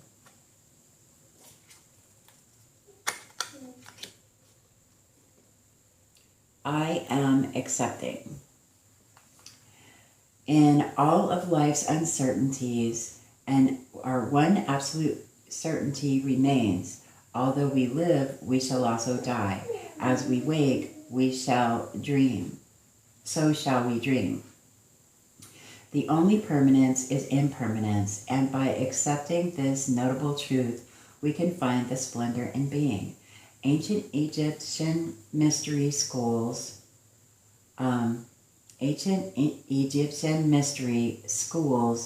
the Comitians in particular, emphasized this ideal in many of their teachings, finding reverence in the star Sirius as the beacon of light to remind us of accepting the cosmic choreography of flux. The Egyptians observed how this star would sink into the west and disappear from the evening sky, hidden from sight for 70 days, before emerging in the east in the morning, rising to shine yet again. Death was referred to as westing, and seen as a doorway to another possibility, a portal of potential, a portal of potentiation. The popular yet also ancient Lord's Prayer is practiced as a Christian form of communion with the divine, but in its native tongue of Aramaic, an alchemical meaning can be found, especially in relationship to I am accepting. Beautiful.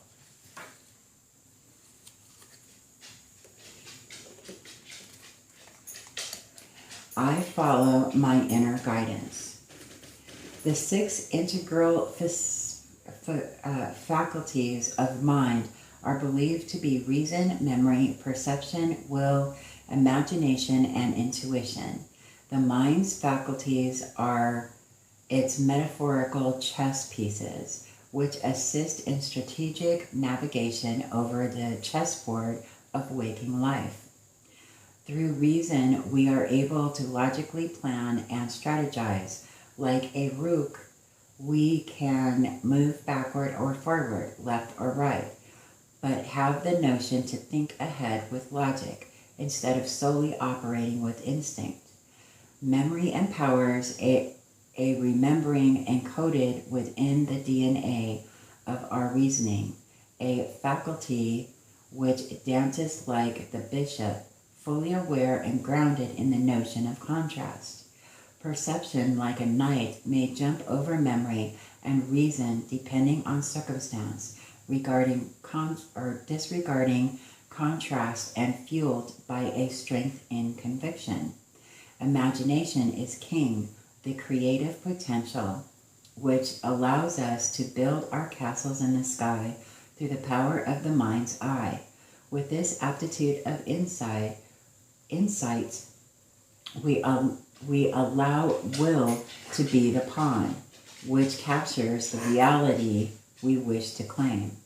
Finally, the queen to our king of imagination is our power of intuition as the universal language of feeling, the synthesis of emotion and insight, foresight met with strategy.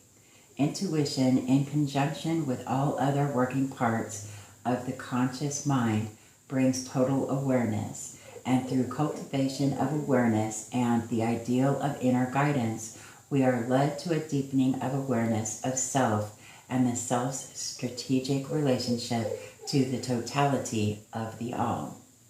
Beautiful. She's still looking at that squirrel who's sitting in the front yard. So hysterical. Okay. I converse with awareness. Conversation is an art form all its own, a balancing act of question and answer, inquiry and insight, listening and hearing all at once. Combined with the variable aspects of speed, volume, gestures, body language, stress, rhythm, intonation, pitch, pausing, and phrasing, all within the constraints of a language ecosystem of conventions. Dimensions of dialogue may vary depending on the context of how you are conversing and the relationship you have with the person you are conversing with. Initiation into understanding languages, variables, conventions, and creative power can occur through the divine art of conversation. When we are aware of how to effectively exchange ideas while also appreciating the silent wisdom of the listening ears and not just waiting for our own turn to talk and be heard, quid pro quo is exchanged for meaningful discourse and deeper connection. We are awake because we are alive, but being awake and being aware are not necessarily the same things. Our senses allow awareness to integrate with understanding when we utilize our own idealized intelligence in how we communicate, express, and converse with all we meet, not just friends or those in the inner circle. The circle of awareness and relationship expands by direct experience, and when we navigate all conversations and relationships with the mindset of a forever student, we may reveal potent lessons by the questions we choose to ask and how we effectively listen to the answers communicated. Emotions are a universal language, and how our emotions affect conversation can either produce intimacy or push others away. Self-awareness is a necessity for a disciple of evolutionary dialogue. The Sapir-Whorf hypothesis posits that the structure of a particular language influences the modes of thought, behavior, and characteristics of the culture in which it is spoken. Cultivating a creative culture with an intention of living as an actualized, idealized human allows our living language to influence thought and behavior through our own embodied awareness. Hello in Arabic is as salam alaikum, a greeting which means peace be unto you, usually met with wa alaikum salam, meaning and unto you peace. Greeting others how you'd like to be greeted in a sense corresponds with the golden rule of treating others as you'd like to be treated. Peace is then found in equal wishes for being free of disturbance, aligned with kindness and well wishes. Wishing well and meaning well can at times be lost in translation when our awareness slips and we are asleep to how we may be affecting those we talk to or at. Progression can at times be a process through unlearning, a letting go of behavior patterns that dictate how you speak and deafen how you hear. Mute the mind that wants to make a point to make noise, and take note of where there's room for growth by seeking a conversational melody that balances the exchange of ideas, imagination, emotion, and intellect with a harmony of artistically idealized conversational conscious awareness.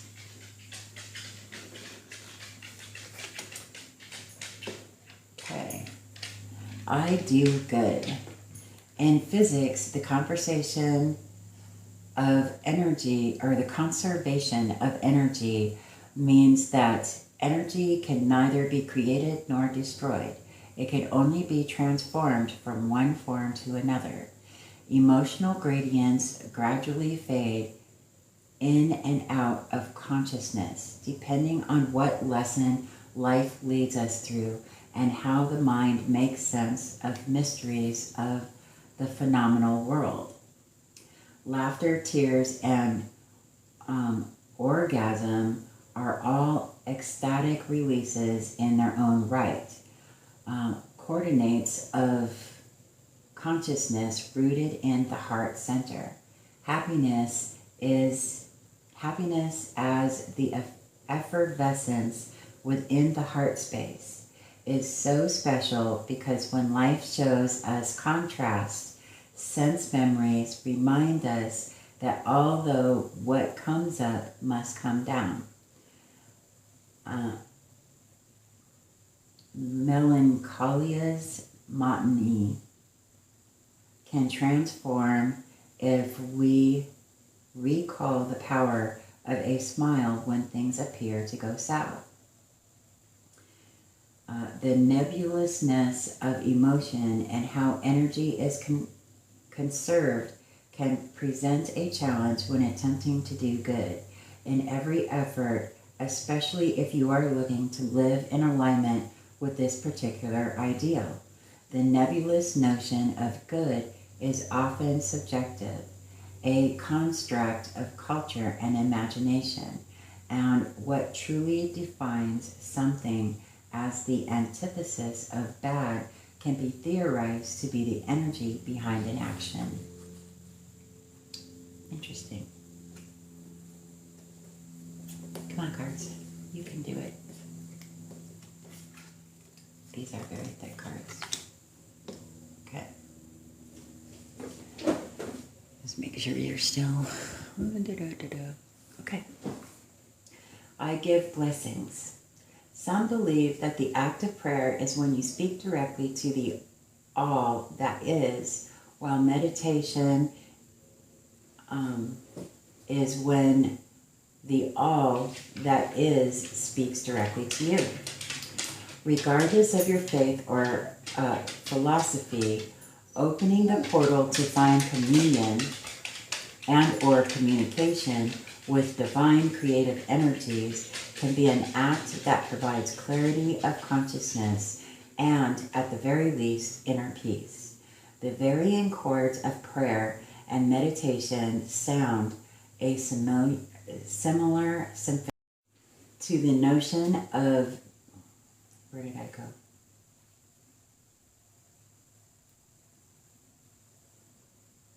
Of giving blessings or casting spells.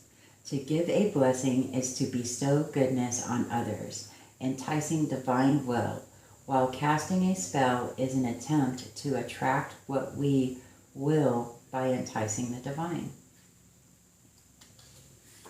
Beautiful.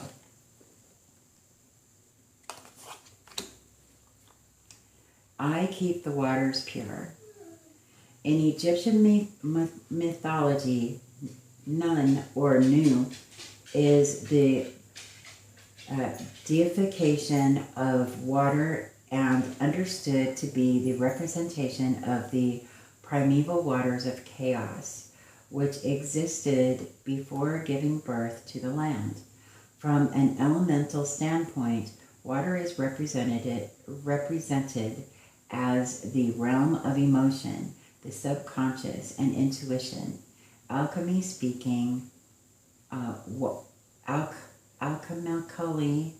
speaking, water is feeling, which finds a relationship to earth as sensation, and through a connection of these elements, a structured thought is born, a complex element and force of nature. Water is a malleable influence which can transmute and transform, purify and cleanse, create and destroy, conceive and birth. In holding the intention of I keep the waters pure, we look beyond the elements or deity to water as the metaphor, whose lessons permeate substance and spirit, as water is a life force that is ever present, fluent in lunar language as it moves with the tides, and the symbolic representation of the subconscious mind. The path of self-inquiry and initiation into higher levels of thought and experience asks the candidate to make the unconscious conscious by exploring the abyss of the subconscious mind.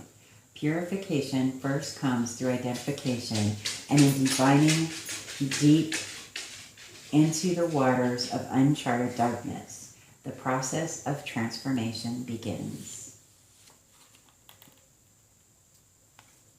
Next up, I speak with good intent. Within Ma'at's 42 ideals, the power and possibility of the spoken word is consistently emphasized and metaphorically alluded to in various forms and concepts.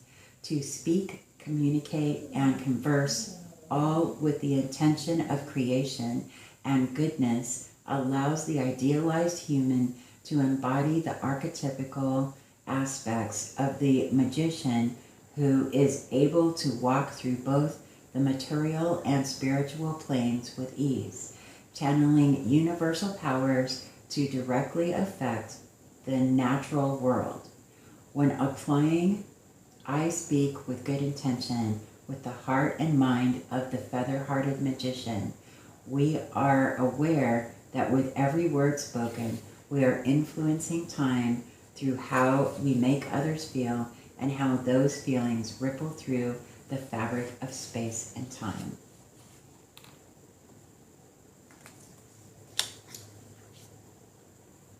I praise the goodness and the God. The word Neter describes the gods and goddesses of Egyptian philosophy. The word itself loosely translates to force of nature. Ancient Egyptians believed that, like the avatars of the Hindu belief system, These forces were the living embodiments of the infinite universal lessons hidden and found within nature. Unity with nature, the all, being the highest level of understanding one could achieve, true balance is found through the reconciliation that there is a lesson within every reflection of the life experience. Light and dark, life and death, masculine and feminine, the left and right hemispheres of the brain, fear and love, every perceived pair of opposites makes up two halves of the same whole, and reconciling the space between the perception of duality allows for a balanced scale and faith in the wisdom of the all.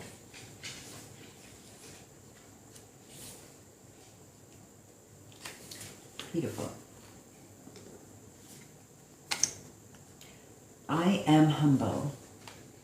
The virtue of humbleness is the embodiment of the ideal of gentle confidence.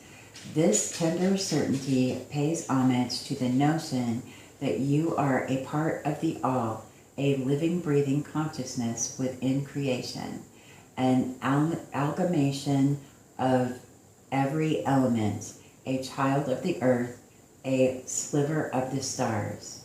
It is advisable to remember the humble wisdom in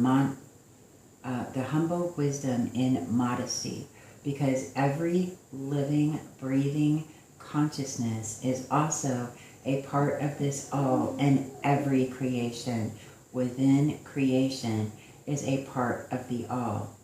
A humble soul can stand proud and feel gratitude for their unique place within infinite space without having to shout their perception of worth from the rooftops. The humble human is aware that pride is a dangerous path, and it is far better to embody I am humble than to constantly emit energies that can be perceived as a need to prove something or a call for recognition and or social acceptance. Okay. I achieve with integrity. Initiation, is this our last card? No.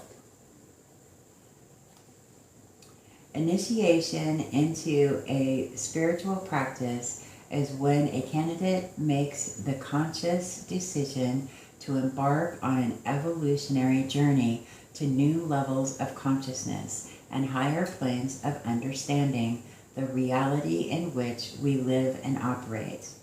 This rite of passage has found its way through the mystery schools of ancient Egypt, the Eleusinians of ancient Greece, Kabbalism, Wiccan practice, and modern orders such as Freemasonry and the Order of the Eastern Star.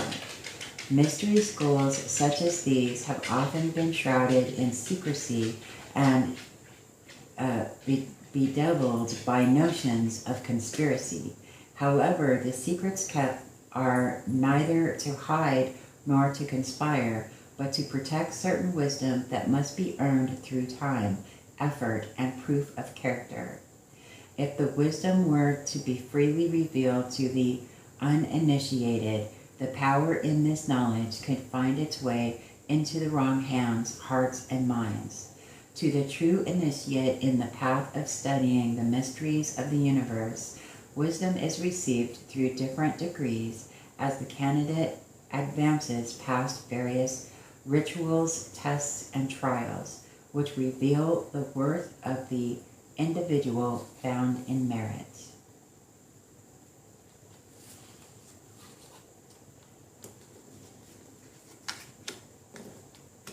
Okay, just 2 more cards. I advance through my own abilities.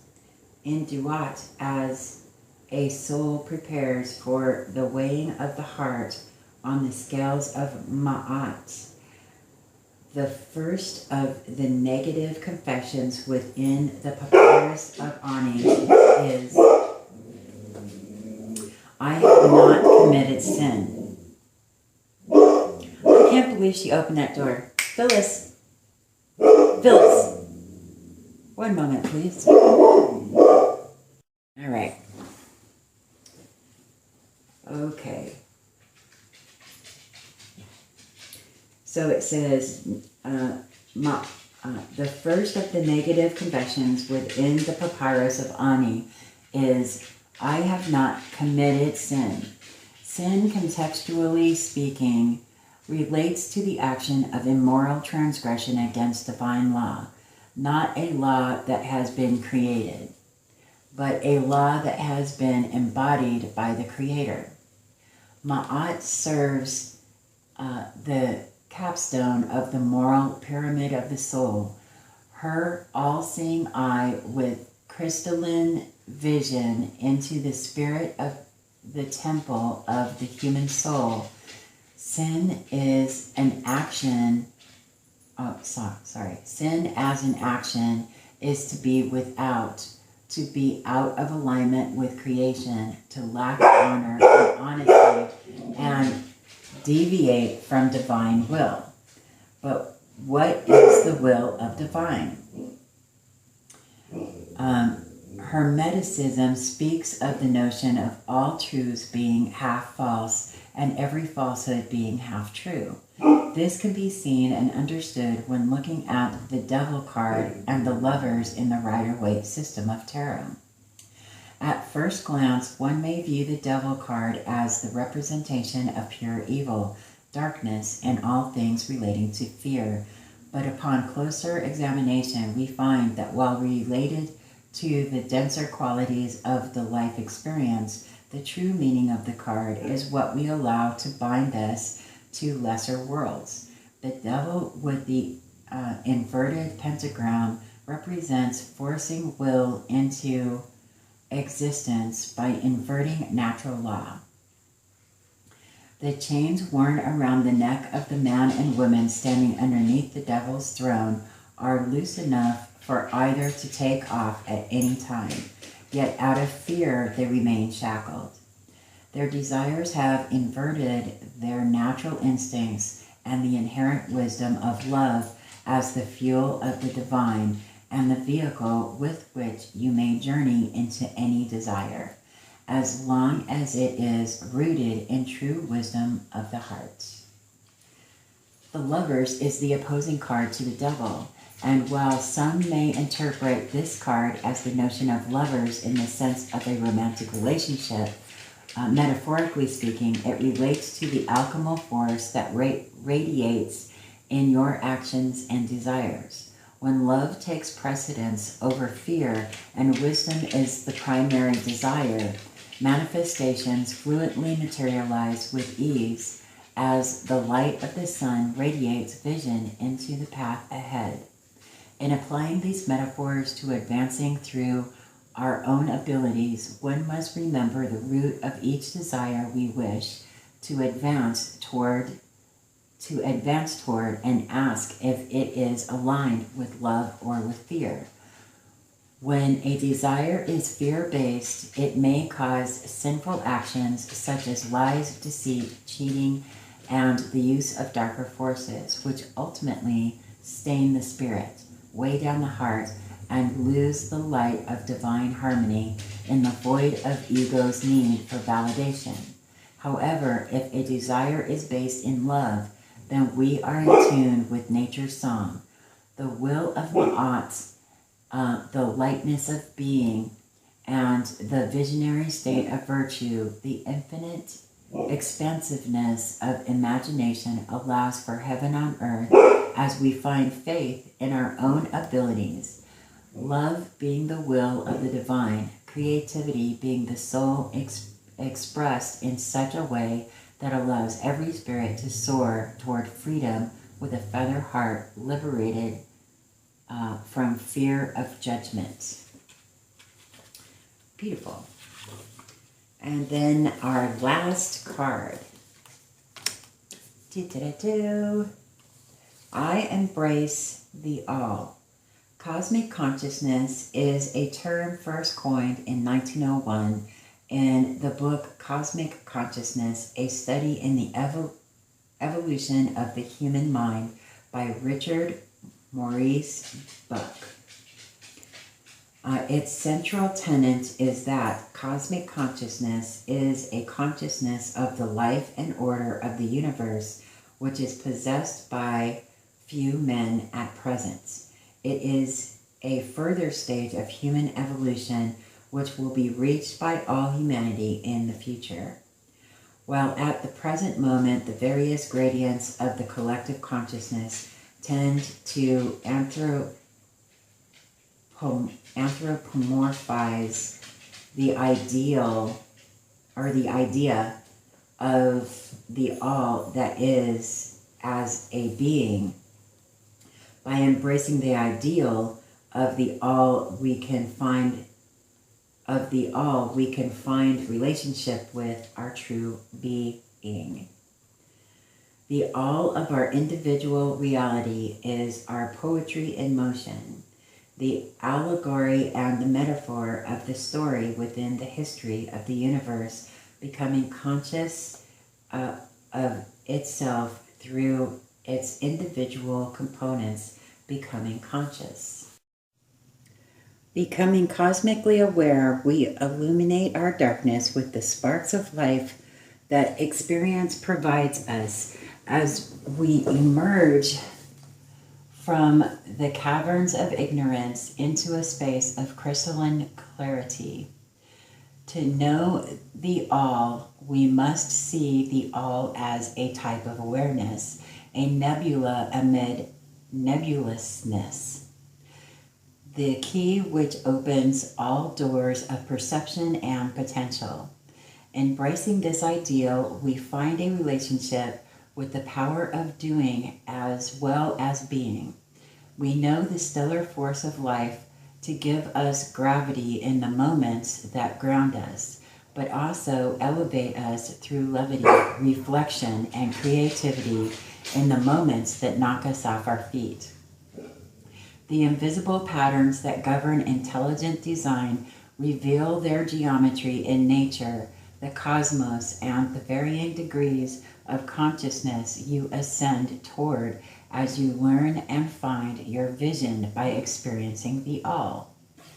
Man is a star bound to a body until, in the end, he is freed through his strife. Only by struggle and toiling thy utmost shall the star within thee bloom out in new life. He who knows the commencement of all things, free is his star from the realm of night, the emerald tablets of Thoth. Once you begin to see this pattern, the idea of embracing this ideal becomes manifest in awareness of the concept that creation created you to be creative. All is within, but also without. And if you look to beyond the surface, you can appreciate this pattern with your every breath. You are the cosmos made conscious. And this moment is but one chapter in a story that never ends. The end.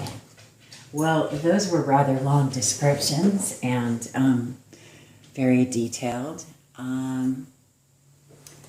It's a beautiful deck. I like the artistry, and they're very thick cards, very nice sized cards, and the packaging is lovely. I do enjoy it. I hope you did too. Oh, did I put that upside down? I did.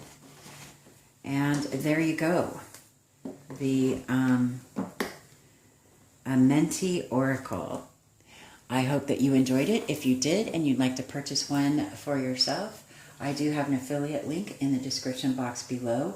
I'd like to hear in the comment section what you thought of this deck, and if there are any other decks you would like for me to review, please put that in the comment section below. Other than that, I hope you have a great day, and I'll see you in the next video. Bye.